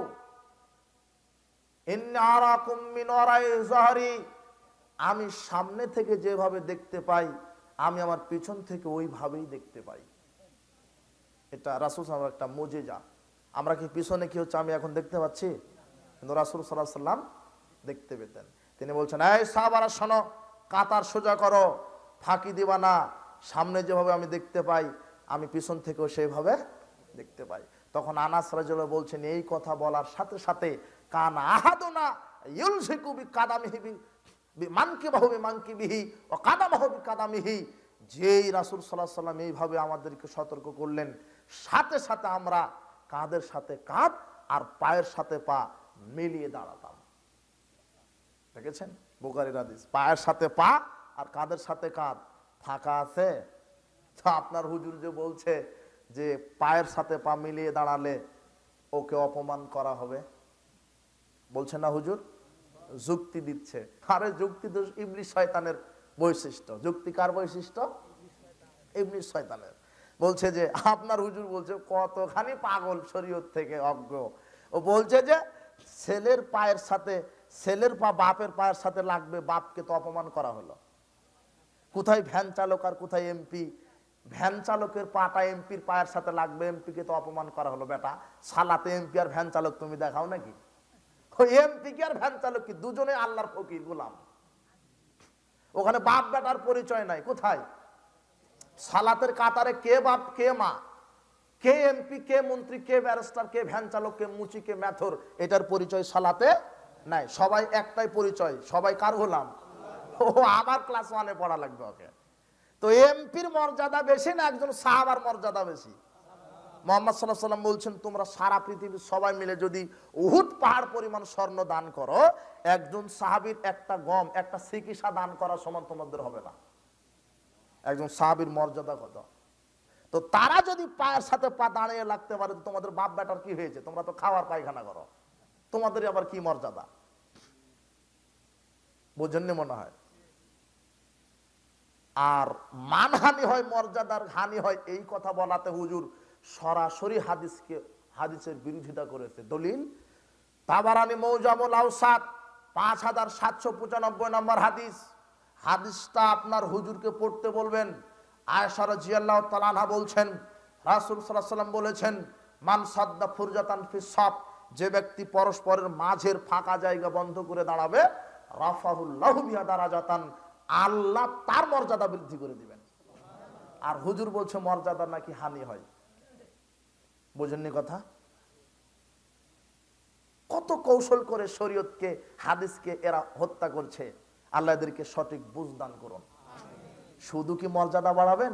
বানা লাহু বাইতান ফিল জান্নাহ, আল্লাহ ওই ব্যক্তির জন্য জান্নাতে একটা ঘর তৈরি করে দিবেন। দেখেছেন ফজিলত? দেখেছেন? শুধু পায়ের সাথে পা মিলিয়ে দাঁড়াবেন। আবার হুজুর বলছে ও তো এত খারাপ, সব শয়তানি বুদ্ধি। ও বলছে যে আচ্ছা, পরস্পরের মাঝের জায়গা ফাঁকা করে বন্ধ করে দাঁড়ালাম, তো নিজের যে দুই পায়ের মাঝে ফাঁকা আছে ওটা কি করবেন? ওখানে শয়তান থাকতে পারে না? তখন আব্দুর রউফ খুলনা বলছিলেন যে শোনো হুজুর, তোমার মতো তো শয়তান বোকা নয় যে তোমার ওই ছোট বাবুর নিচে ইবলিশ থাকবে। বোঝেননি কথা? ওর তো একটা পার্সোনালিটি আছে, তোমার না হয় নাই। তুমি পীরের পেশাব খেয়ে বেঁচে থাকো, তো ওর তো একটা পার্সোনালিটি আছে। বুঝেননি? শরীয়ত বলছে যে পরস্পরের দুই পায়ের জায়গা বন্ধ করতে হবে, তো হুজুরের কিসের যুক্তি দেওয়ার প্রয়োজন নেই নিজের ফাঁকা জায়গা? বুঝেননি কথা? মানে শরীয়ত হাদিস না মানার কৌশল। আল্লাহকে হাদিসের সঠিক বুঝ দান করুন। বলছিলাম দাঁড়ানো ফরজ, কিন্তু কিভাবে সালাতে কাতারে দাঁড়াতে হবে এর সুন্নতি পদ্ধতি কে বলে দিয়েছেন? মুহাম্মদ সাল্লাল্লাহু আলাইহি ওয়াসাল্লাম। এক, দাঁড়ানো ফরজ। দুই, তাকবীরে তাহরিমা ফরজ। আল্লাহ বলছেন ওয়ারাব্বিকা ফাকাব্বির, মুহাম্মদ সাল্লাল্লাহু আলাইহি ওয়াসাল্লাম তুমি তোমার প্রতিপালকের নামে তাকবীর পাঠ করো। তাকবীর তাহরিমা দিবেন আল্লাহু আকবার। এখানেও গন্ডগোল। এখন হাত কি নাভির উপরে না নাভির নিচে? সব জায়গাতে গন্ডগোল। তাকবীর তাহরিমা দিয়ে হাত বাঁধবেন, তো কিভাবে বাঁধবেন? তাকবীর তাহরিমা দেওয়া ফরজ। এখন হাত বাঁধা পদ্ধতি আছে কার? মুহাম্মদ সাল্লাল্লাহু আলাইহি ওয়াসাল্লামের। মুসনাদে আহমদ 22,610 নম্বর হাদিস। বুকের উপরে হাত বাঁধার হাদিস নাকি এরা খুঁজে পায় না। পাবে কোথায়? পড়ে আছে কানা মাযহাবের চশমা, কালো চশমা পড়ে আছে, তাহলে হাদিস খুঁজে পাবে? চশমা খুলে ফেলে দিতে হবে, এরপর হাদিসের পাতা উল্টাতে হবে। বুঝেননি? হাদিসের পাতা যদি আপনি খুলেন তাহলে দেখতে পাবেন মুসনাদে আহমদ হলবাত তাই রাদিয়াল্লাহু আনহু বলছেন রাআইতু রাসূলুল্লাহ সাল্লাল্লাহু আলাইহি ওয়াসাল্লাম, আমি রাসূল সাল্লাল্লাহু আলাইহি ওয়াসাল্লামকে দেখেছি ইয়াদাউ ইয়াদুল ইমনা আলা ইয়াদিল ইসরা আলা সাদরিহি, রাসূল সাল্লাল্লাহু আলাইহি ওয়াসাল্লাম বাম কবজির উপরে ডান কবজি দিয়ে আলা সাদরিহি বুকের উপরে হাত বেঁধেছেন।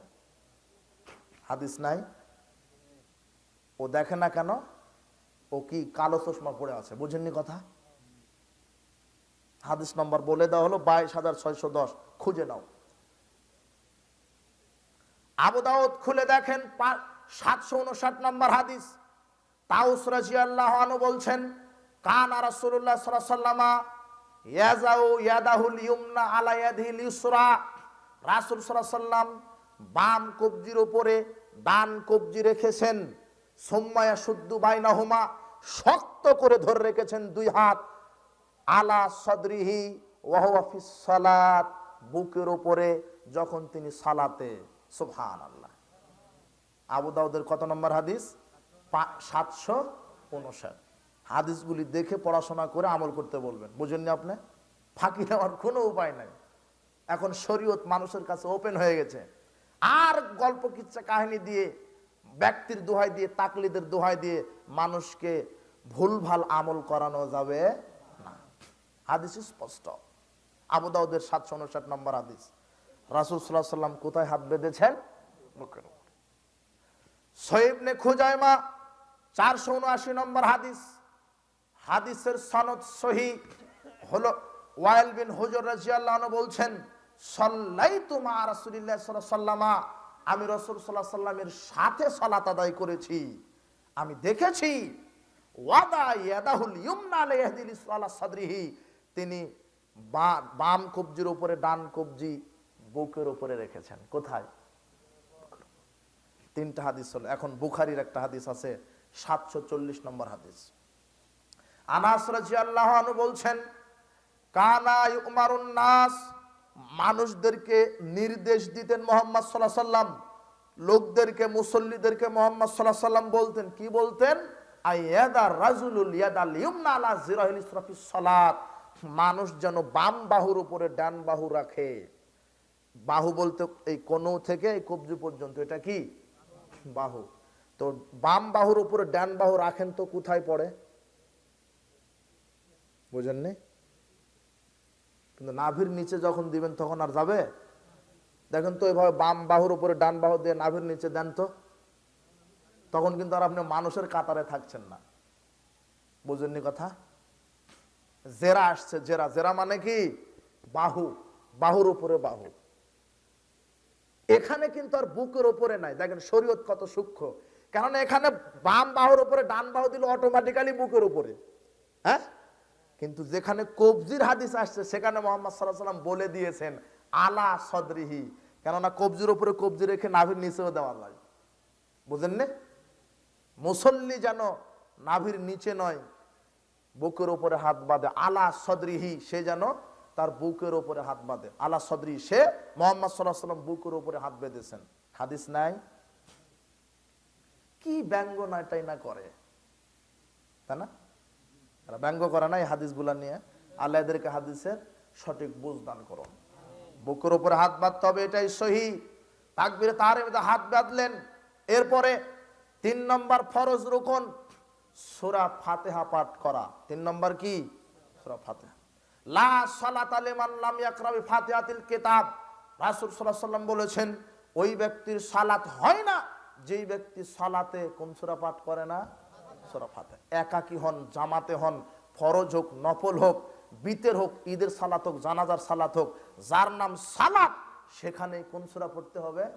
সূরা ফাতিহা পড়তেই হবে। সূরা ফাতিহা ছাড়া সালাত হবে না, সূরা ফাতিহা ছাড়া সালাত হবে না।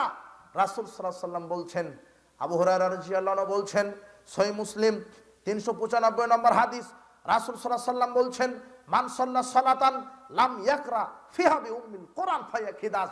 যে ব্যক্তি সালাত আদায় করলো অথচ সালাতে সূরা ফাতিহা পাঠ করলো না, তার সালাত অসম্পূর্ণ। সাহাবীগণ আবু হুরায়রা রাদিয়াল্লাহু আনহুকে জিজ্ঞাসা করলেন, আবু হুরায়রা ইন্না নাকুনু ওয়ারাল ইমাম, আমরা যদি ইমামের পিছনে থাকি তবুও কি ফাতিহা পাঠ করতে হবে? দেখেন কি স্পষ্ট হাদিস, সহিহ মুসলিম 395 নম্বর হাদিস, 904 নম্বর হাদিস। আবু হুরায়রাকে জিজ্ঞাসা করলেন সাহাবারা, আমরা যদি ইমামের পিছনে থাকি তবুও কি ফাতিহা পড়ব? তখন আবু হুরায়রা বলছেন, হ্যাঁ, ইকরা বিয়াফি নাফসিক, তুমি মনে মনে চুপে চুপে সূরা ফাতিহা পাঠ করো। ফাইন্নি সামিতু রাসূলুল্লাহ সাল্লাল্লাহু আলাইহি ওয়াসাল্লাম, আমি রাসূল সাল্লাল্লাহু আলাইহি ওয়াসাল্লামকে বলতে শুনেছি, তিনি বলেছেন, আল্লাহ সুবহানাহু ওয়া তাআলা বলেছেন, কাসামতু সালাতা বাইনা ওয়া বাইনা আবদি, সালাতকে আমি আল্লাহ আর আমার বান্দার মধ্যে অর্ধে অর্ধি ভাগ করেছি। ওয়ালি আবদি মাসালা, আর আমার বান্দার জন্য সেটাই যেটা আমার বান্দা চাই। ইযা ক্বাল আল আবদু, যখন বান্দা বলে আলহামদুলিল্লাহি রাব্বিল আলামিন, যাবতীয় প্রশংসা আল্লাহ সুবহানাহু ওয়া তাআলার জন্য যিনি জগৎ সমূহের প্রতিপালক। ক্বাল আল্লাহু তাআলা, তখন আল্লাহ সুবহানাহু ওয়া তাআলা বলে হামিদানি আবদি, বান্দা আমার প্রশংসা করলো। দেখেন সূরা ফাতিহা আপনি পড়বেন, আপনার সাথে আল্লাহ উত্তর দিচ্ছেন। চুপে চুপে কথা হচ্ছে কার সাথে? আল্লাহর সাথে। যখন ইযা ক্বালাল আবদু, বান্দা যখন বলে, হাদিসে আসছে কে যখন বলে? আর এরা বলছে যে শুধু ইমাম পড়লেই হবে, মানে এদের দৃষ্টিতে শুধু ইমামই বান্দা, আর পিছনে আছে আর হলো গরু ছাগল। বুঝেননি? আল্লাহ এই হাদিসের সঠিক বুঝ দান করুন। ইযা ক্বালাল আবদু, বান্দা যখন বলে, তো ইমাম একাই আল্লাহর বান্দা না পিছনে এরাও আল্লাহর বান্দা? বান্দা কি বলে? আলহামদুলিল্লাহি রাব্বিল আলামিন। তখন আল্লাহ বলে হামিদানি আবদি। আর রহমানুর রহিম, যখন বান্দা বলে যিনি অসীম দয়ালু পরম করুণাময়, তখন আল্লাহ বলে আসনা আলাই আবদি, বান্দা আমার গুণগান করলো। মালিক ইয়াউমিদ্দিন, যখন বান্দা বলে যিনি বিচার দিবসের মালিক, তখন আল্লাহ বলে মাজজাদানি আবদি, বান্দা আমাকে সম্মান প্রদর্শন করলো।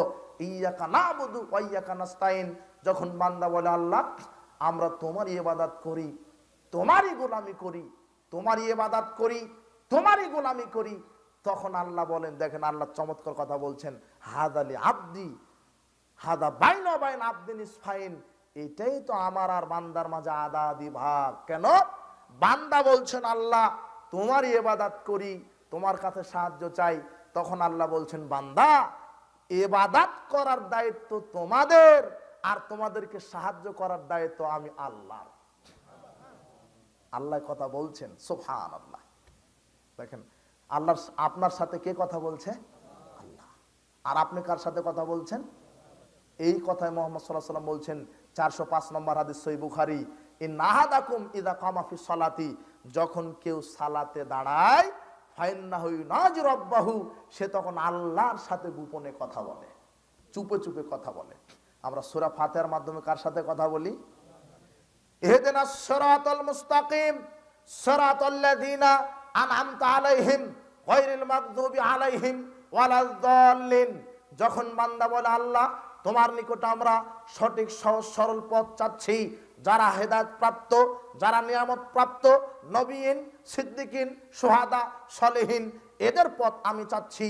আর যারা অভিশপ্ত, যারা পথভ্রষ্ট, তাদের পথ থেকে আমরা বাঁচতে চাচ্ছি। আমিন, আল্লাহ তুমি কবুল করো। তখন আল্লাহ বলে আমি কবুল করে নিলাম। সুবহানাল্লাহ। দেখেছেন এই সূরা ফাতিহা পাঠ করতে ওই যে তারা বাধা দেয়, কারা? ওই যে তারা, মনে নাই? শুধু ইমামের পড়লেই হবে। আর এরাই আমাদেরকে ইহুদিদের দালাল বলে। কারা? এরাই ইহুদিদের দালাল। মানে কত যে সূক্ষ্ম পরিকল্পনা। আমার সালাতের পূর্ব শর্ত ওটা বলতেই সময় চলে গেছে, আসলে সময় একেবারে সংকীর্ণ। আপনার কয়েকটা কথা বলি, বিরক্ত হবেন? একটু একটু ধৈর্য ধরেন।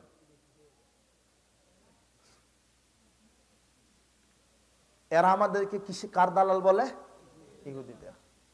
যারা আমাদেরকে ইহুদিদের দালাল বলে এরাই কিন্তু সূরা ফাতিহা পড়তে নিষেধ করে, করে না?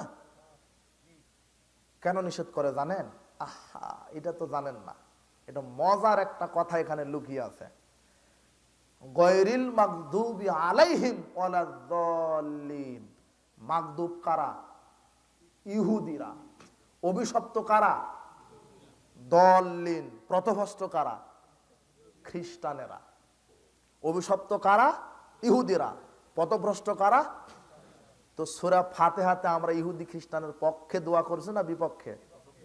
বুঝেন কিন্তু, একটু মাথা খাটান, নিউট্রাল করেন, একটু নিউট্রাল করেন, নিরপেক্ষ হয়ে যান। এখন আমরা বলছি আল্লাহ আনআমতা আলাইহিম, যারা নিয়ামত প্রাপ্ত তাদের দলভুক্ত করো।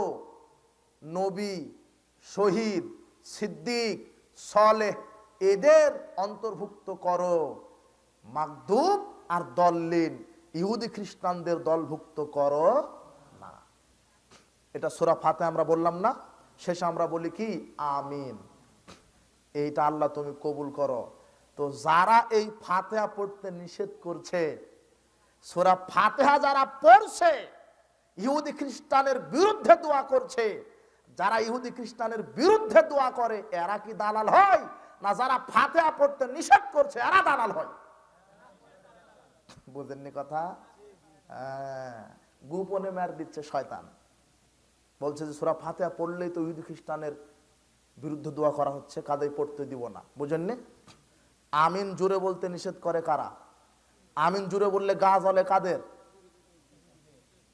ওই যে তাদের। কাদের? বুঝেননি? যারা আমাদেরকে ইহুদিদের দালাল বলে তাদের গা জ্বলা পড়া করে।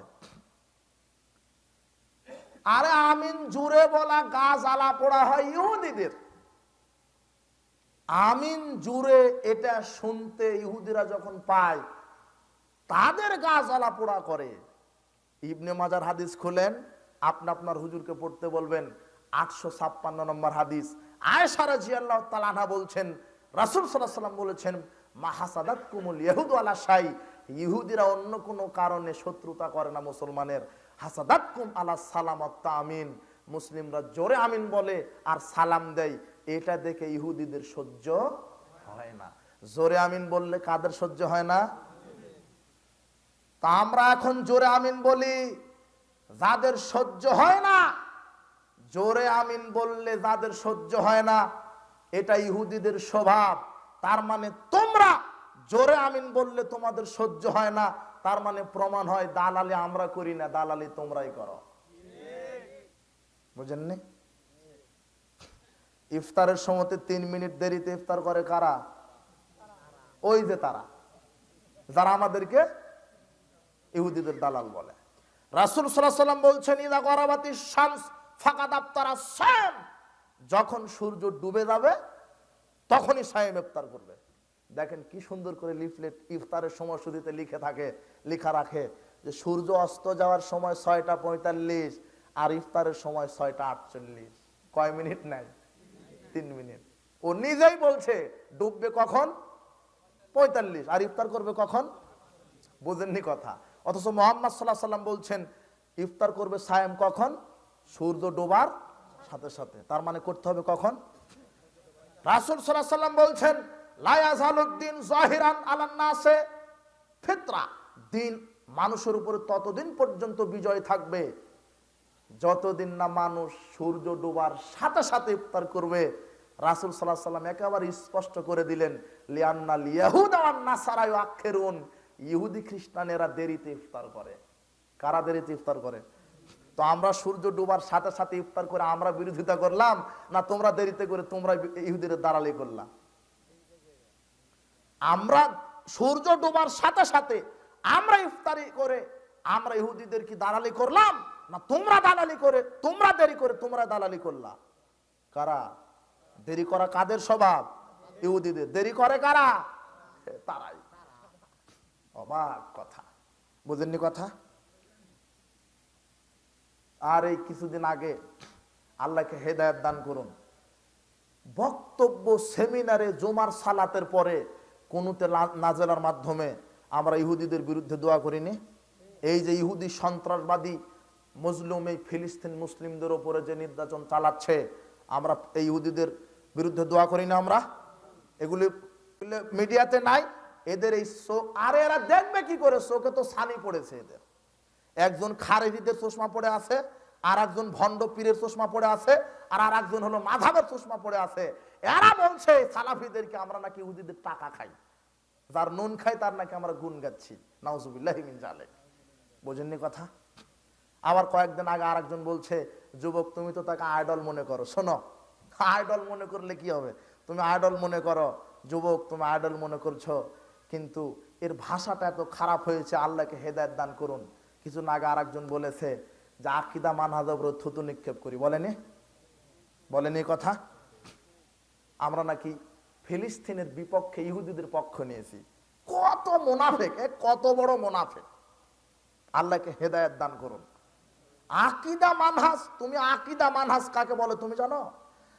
আরে তুমি আকীদা মানহাজ যদি তোমার ঠিক না থাকে, তাহলে ইসরায়েলের পক্ষে যুদ্ধ করেও তোমার জান্নাত হবে না।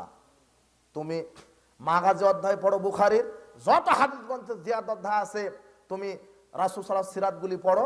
যুদ্ধে, অনেক যুদ্ধে দেখা গেছে অনেক লোক শহীদ হয়েছে। মুহাম্মদ সাল্লাল্লাহু আলাইহি সাল্লাম বলছেন, এই সাহাবারা শোনো, ওই যে লোকটা শহীদ হলো তারপরেও জাহান্নামে যাবে। সাহাবীরা বলছে কি ব্যাপার, ঘটনা কি? ও আল্লাহ রাস্তায় জিহাদ করে শহীদ হলো, তারপরও নবী বলেছেন জাহান্নামে যাবে, তাহলে তো যাবেই, দেখি ঘটনা কি?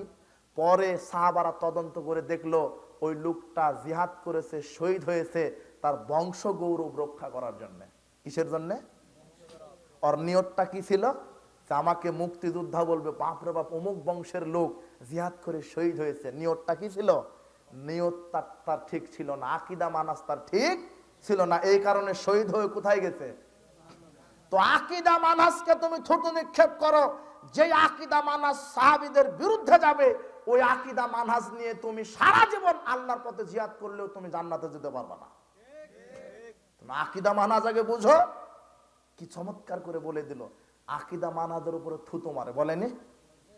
আবার আমাদের এক উস্তাদ বলছে, তোকে দাওয়াত দিয়ে এসে মুতে দিও ওর মুখে। ও থুতু মারবে আর আপনারা কি করে দিবেন? মুতে দিবেন। একেবারে জুতাতে গু ভরায় দুটা লাগায় দিবেন।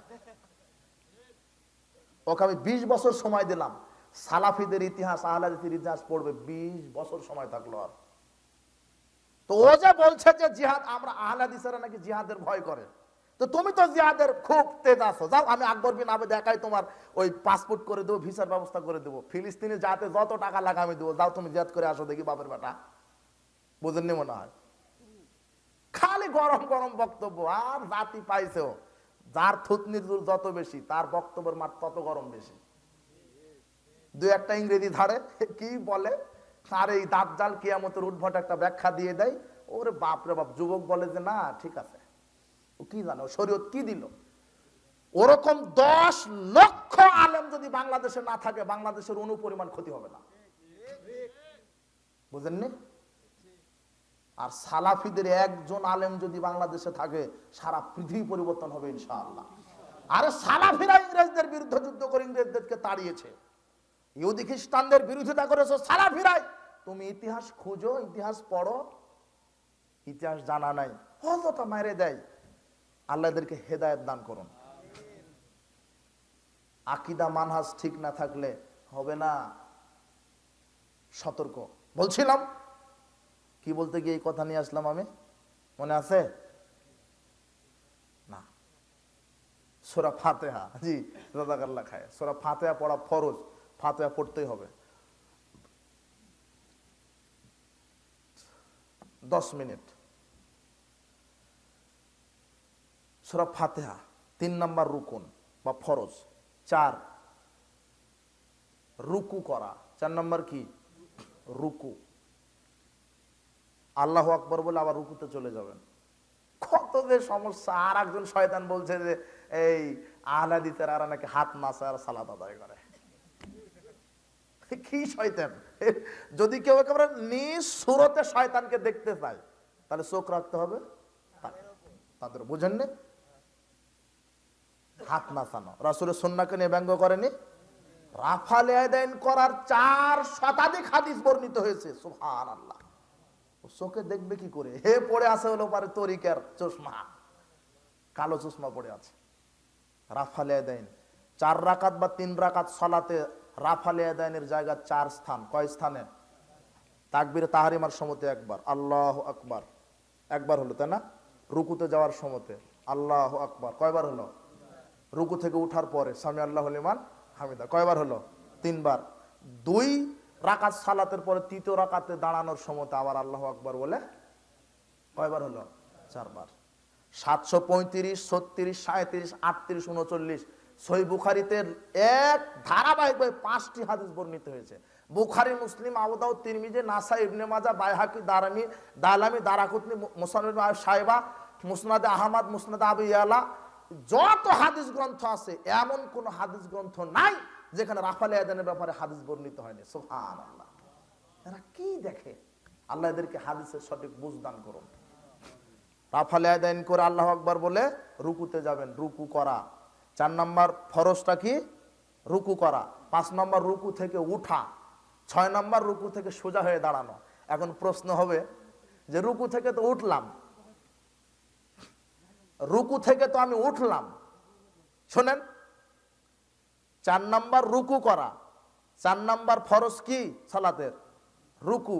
5 নম্বর রুকু থেকে উঠা, 6 নম্বর রুকু থেকে সোজা হয়ে দাঁড়ানো। এখন আপনি বলবেন রুকু থেকে তো উঠলাম, আবার সোজা হতে বলছেন কেন? রাসূল সাল্লাল্লাহু আলাইহি ওয়াসাল্লাম উঠা একটা রুকুন বলেছেন, সোজা হয়ে দাঁড়ানো আর একটা রুকুন বলেছেন। কেন? আমরা রুকু থেকে উঠি, এমন উঠা উঠি, অনেকে আছে যে রুকু থেকে একটু উঠেই সরাসরি কোথায় চলে যায়? পরিপূর্ণভাবে উঠতে হবে, সোজা হয়ে হাত্তা তা'তাদিলা কায়মান। 757 নম্বর হাদিস। রাসূল সাল্লাল্লাহু বলছেন সুম্মার কা হাত্তা তাতমাইন্না রাকিয়ান, তোমরা রুকু করো প্রশান্তির সাথে। সুম্মার ফা, এরপর রুকু থেকে উঠো। সুম্মা তা'তাদিলু কায়মান, এরপরে সোজা হয়ে দাঁড়াও, সোজা হয়ে দাঁড়াও। মানে রুকু থেকে একটু উঠেই আবার কোথায় চলে গেল? সিজদায়। ওর সালাত নষ্ট হয়ে গেল। বুঝেছেন? 6 নম্বর রুকুন। 7 নম্বর 7 অঙ্গে সিজদা করা। কয় অঙ্গে? 7 অঙ্গে। 7 অঙ্গ কি? 2 হাত, 2 হাঁটু, 2 পায়ের বৃদ্ধাঙ্গুলি, তাহলে 3 দুগুণ 6, নাক আর কপাল 7। 7 অঙ্গে সিজদা। 816 নম্বর হাদিস সহিহ বুখারী। রাসূল সাল্লাল্লাহু আলাইহি ওয়াসাল্লাম বলছেন আল্লাহ আমাকে 7 অঙ্গে সিজদা দেওয়ার জন্য নির্দেশ করেছেন। সুবহানাল্লাহ। 7 অঙ্গে সিজদা দেওয়া, এটা 7 নম্বর ফরজ সালাতের। 8 নম্বর সিজদা থেকে উঠা। 9 নম্বর সিজদা থেকে উঠে স্থির হয়ে বসা। আবার ওই যে অনেকে সিজদা থেকে মানে উঠতেই চায় না, অর্ধেকেরও কম উঠে আবার মারে, নাই? এদের সালাত নষ্ট হয়ে গেছে। সিজদা থেকে পরিপূর্ণভাবে উঠে স্থির হয়ে বসে থাকতে হবে। কয় নম্বর হলো? 9 নম্বর হলো, তাই না? 10 তাদিলে আরকান, পুরো সালাতটা ধীর স্থিরতার সাথে আদায় করবেন। 10। 11 শেষ বৈঠক, কাদায়ে আখের শেষ বৈঠক, শেষ বৈঠক করা। 12 তাশাহুদ পাঠ করা। তাশাহুদ কোনটা? আত-তাহিয়াতু লিল্লাহি ওয়াস সালাওয়াতু ওয়াত তাইয়্যিবাত। বুঝেননি? এটা হলো কি বললাম? 13। 12। 13 নম্বর কেউ বলেছেন দরুদ পড়া, আবার কেউ দরুদ পড়া ওটা রুকুন বলেননি। কেন? সহিহ বুখারীর 835 নম্বর হাদিস। আব্দুল্লাহ বিন মাসউদ বলছেন যে ইন্না কুন্না ইযা কুন্না মা রাসূলিল্লাহ সাল্লাল্লাহু আলাইহি ওয়াসাল্লাম ফি সালাতে, আমরা একদা রাসূল সাল্লাল্লাহু আলাইহি ওয়াসাল্লামের সাথে সালাতে ছিলাম। সালাত আদায় করতে করতে আমরা বললাম ফাকুলনা, আমরা বললাম আসসালামু আলাল্লাহি মিন ইবাদিহি, বান্দার পক্ষ থেকে আল্লাহর উপরে সালাম অবতীর্ণ হোক। আসসালামু আলা ফুলানিন ওয়া ফুলানিন, এরপর অমুক অমুকের উপরে সালাম। তখন রাসূল সাল্লাল্লাহু আলাইহি ওয়াসাল্লাম বলছেন ওয়ালা তাকুলুস সালাম আলাল্লাহ তোমরা আল্লাহকে সালাম দিও না। কেন? ফাইনাল্লাহু সালাম, আল্লাহ নিজেই সালাম। ওয়ালাকিন কুলু, বরং তোমরা বলো আত্তাহিয়াতু লিল্লাহি ওয়াস সালাওয়াতু ওয়াত তাইয়্যিবাত, আসসালামু আলাইকা আইয়ুহান নাবিয়্যু ওয়া রাহমাতুল্লাহি ওয়া বারাকাতুহু, আসসালামু আলাইনা ওয়া আলা ইবাদিল্লাহিস সালিহিন, আশহাদু আল্লা ইলাহা ইল্লাল্লাহু ওয়া আশহাদু আন্না মুহাম্মাদান আবদুহু ওয়া রাসূলুহু। এটা বলো। এটা বলার পরে সুম্মা ইয়াতাখায়্যারু মিনাদ দুআ, এরপরে কোরআন হাদিসে যত দোয়া আছে সব বলে সালাম ফেরাও। সুবহানাল্লাহ। তাহলে শেষ বৈঠকের সালাম ফেরানোর বৈঠকে আপনি যত দোয়া পড়তে পারেন, বুঝেননি? ওখানে বলবেন রব্বির হামহুমা কামা রাব্বানি সাগীরা, আল্লাহুম্মা রাব্বানা আতিনা ফিদ দুনিয়া হাসানাতাও ওয়া ফিল আখিরাতি হাসানাতাও ওয়া কিনা আযাবান নার। মানে কোরআন হাদিসে যত দোয়া আছে জানা, যদি জানেন ওখানে পড়ে কি করে দিবেন? সালাম ফিরিয়ে দিবেন। বুঝেছেন? তার মানে এই হাদিস প্রমাণ করে শুধু তাশাহুদ পড়েও সালাম ফিরানো যায়। তাহলে 13 নম্বর কি? তাশাহুদ পাঠ করা, তাই না? 12 নম্বর। আর 13 নম্বর রুকুন হচ্ছে সালাম ফিরে সালাত কি করা? শেষ করা। আর যারা ওই দরুদকেও রুকুন বলেছেন, তাহলে কয়টা রুকুন হলো? 14টা। আর দরুদ বাদ দিলে কয়টা? 13টা। জি, এই তো শেষ। তাহলে তবে হ্যাঁ, কাদায় আখের ওটা ফরজ এবং তাশাহুদ পাঠ করাও ফরজ, কিন্তু 4 রাকাত বিশিষ্ট সালাতে বা 3 রাকাত বিশিষ্ট সালাতে আমরা প্রথম বৈঠক দিই, তাই না? এই প্রথম বৈঠক দেওয়া হলো ওয়াজিব। প্রথম বৈঠক দেওয়া কি? এবং প্রথম বৈঠকের যে তাশাহুদ সেটাও ওয়াজিব। এখন ওয়াজিব আমি কয়টা বলেছিলাম মনে আছে? 8টা। ওয়াজিব কয়টা বলেছিলাম? 8টা। 1, তাকবীরে তাহরিমা ব্যতীত যত তাকবীর, তাকবীরে তাহরিমা ব্যতীত যত তাকবীর। 2, রুকুর তাসবিহ সুবহান রাব্বিয়াল আযীম অন্তত 3 বার। 3, সামি আল্লাহু লিমান হামিদা বলা। তবে জামাতে যখন থাকবেন তখন শুধু ইমামের সামি আল্লাহু লিমান হামিদা বলা ওয়াজিব, আপনাদের না বললেও হবে। দলিল কি? 796 নম্বর হাদিস সহিহ বুখারী, রাসূল সাল্লাল্লাহু আলাইহি ওয়াসাল্লাম বলছেন ইযা ক্বালাল ইমাম সামি আল্লাহু লিমান হামিদা, যখন ইমাম বলবে সামি আল্লাহু লিমান হামিদা, ফাকুলু আল্লাহুম্মা রাব্বানা লাকাল হামদ, তখন তোমরা বলবা আল্লাহুম্মা রাব্বানা লাকাল হামদ। তাহলে কি হবে? ফাইন্নাহু মান ওয়াফাকা কাউলু কাউলাল মালায়েকা গুফিরা লাহু মা তাকাদ্দামা মিন যামবিহি। তোমাদের সাথে ফেরেশতারাও এটা বলে, ফেরেশতাদের সাথে যদি তোমার এটা বলা একদম মিলে যায়, তাহলে তোমাদের বিগত সব পাপ আল্লাহ ক্ষমা করে দিবেন।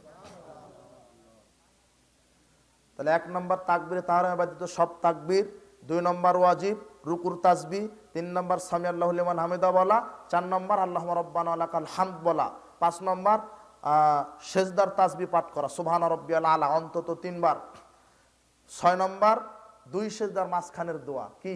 আল্লাহুম্মা গফিরলি ওয়ারহামনি ওয়াজবুরনি ওয়াহদিনি ওয়াআফিনি ওয়ারযুকনি। 7 নম্বর কি?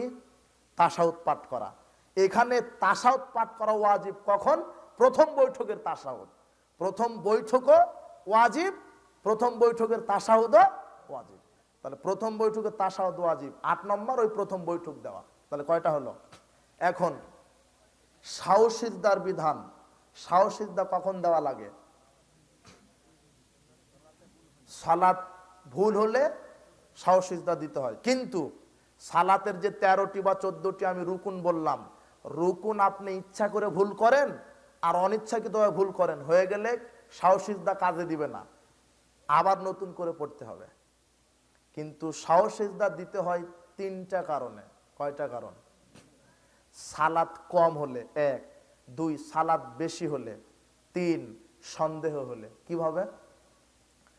সালাত কম হয়েছে, 3 রাকাত পড়েছেন সালাত, আসরের সালাত 4 রাকাত, 3 রাকাত পড়ে সালাম ফিরিয়েছেন, পরে মনে হচ্ছে 4 রাকাত তো সালাত, আমি 3 রাকাত পড়েছি, তাহলে এখন কি করবেন? আবার তাকবীর তাহরিমা দিয়ে আপনি 1 রাকাত পড়বেন।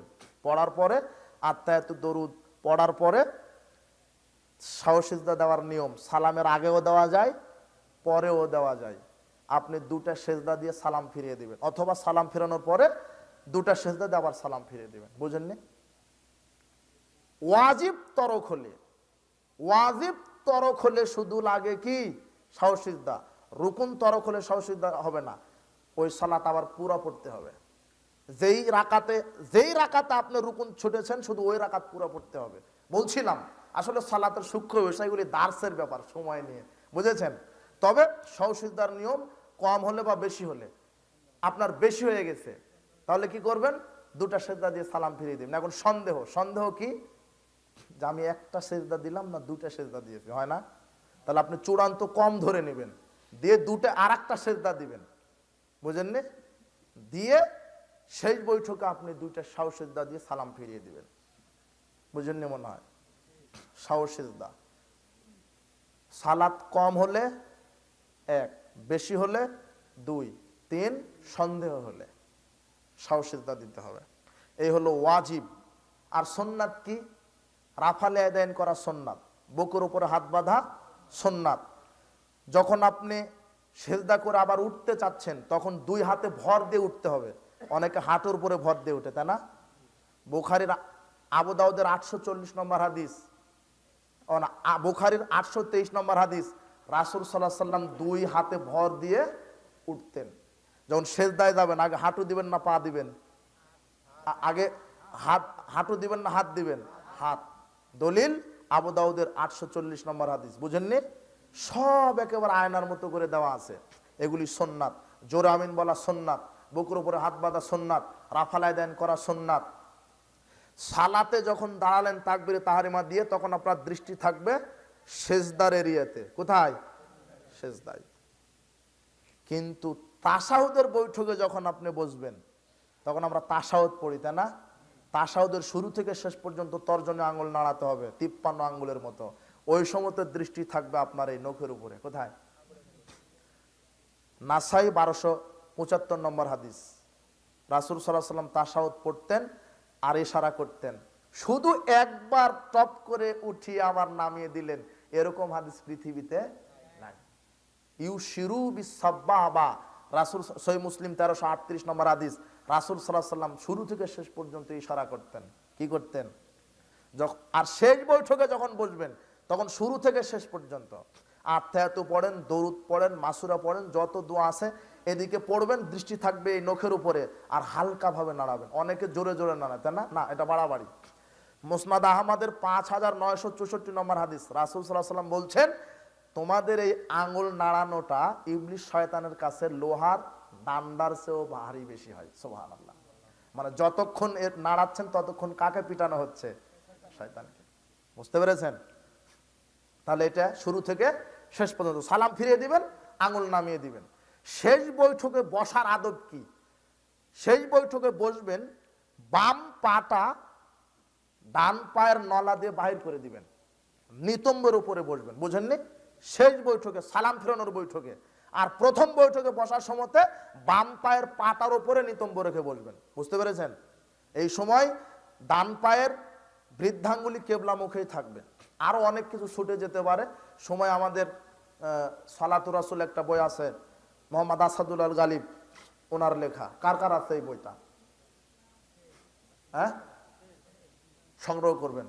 তারপরে উস্তাদের একটা বই আছে, আব্দুর রাজ্জাক বিন ইউসুফ, কি বইটার নাম? না, রাসূল সাল্লাল্লাহু আলাইহি সাল্লামের সালাত বনাম প্রচলিত সালাত, এটা নতুন বের হয়েছে। আর একটা বই আছে মুজাফফর বিন মুহসিন, ওনার লেখা, জাল হাদিসের কবর। এটাও খুব সুন্দর, আপনারা এগুলো সংগ্রহ করবেন। সাধারণ জনগণের জন্য সুবহানাল্লাহ, আল্লাহ এদের খেদমত কবুল করেছেন, আলহামদুলিল্লাহ। আর দোয়া রাখবেন। তারপর আর একটা সুন্দর আরেকটি সালাতুর রাসূল নাসিরউদ্দিন আলবানীর লেখা, এই বইটা আপনি বেশি বেশি বেশি সংরক্ষণ করবেন। বুঝতে পেরেছেন? এরপরে শাইখ উসাইমিনের সিফাতুস সালাহ, এই বইটা আছে, এগুলি সংরক্ষণ। পড়াশোনা করতে হবে। কি করতে হবে? পড়াশোনা করেন। এখন মোবাইলে হাদিসের অ্যাপস বের হয়েছে, বাসে থাকবেন, একটা বুখারীর অ্যাপস বাহির করে পড়লেন, অসুবিধা আছে? সিফাতুস সালাহ পড়লেন, আর সুবহানাল্লাহ, এখন ওই যে কাজী নজরুল ইসলাম বলে গেছে, বিশ্ব নিখিল দেখবো আমি আপন হাতের মুঠোয় পড়ে। সব এখন কিন্তু কে হাদিস পড়ে? ওই এই পতিতলের নারীকে নিয়ে সবাই ব্যস্ত, যুবক যুবতী, বাপ বেটি সবাই, বৃদ্ধ বৃদ্ধা সবাই মোবাইল নিয়ে ব্যস্ত, গান বাজনা নিয়ে। পড়ে কি? এমনিতেই পারলো না, ওজুর ফরজ কয়টা? বুঝুননি কথা? তুমি রাগ করো না, মানে আমি শিক্ষা দিচ্ছি তোমাকে, বুঝনি? আমাদের বক্তব্য কাউকে আঘাত দিয়ে কথা বলার জন্য নয়, সংশোধনের জন্য বলা, বুঝতে পারেননি? যদি আপনি আঘাত পান নিজের ক্ষতি নিজেই করবেন। আমরা মানুষের ক্ষতি চাই না, আমরা যে এইভাবে কথা বলি যাতে আপনারা সঠিকটা বুঝতে পারেন, আল্লাহ আমাদের সঠিক বুঝ দান করুন। বলছিলাম আপনাদের অনেক ধৈর্যের পরিচয়, আলহামদুলিল্লাহ, জাযাকাল্লাহ খায়র, জাযাকুমুল্লাহ খায়র, আল্লাহ আপনাদেরকে উত্তম প্রতিদান দান করুন। আজকের ইসলামী জালসায় বৈঠকে যত মুসলিম নারী পুরুষ এসেছেন সকলকে আল্লাহ সঠিক ইসলাম বুঝে মানার তৌফিক দান করুন।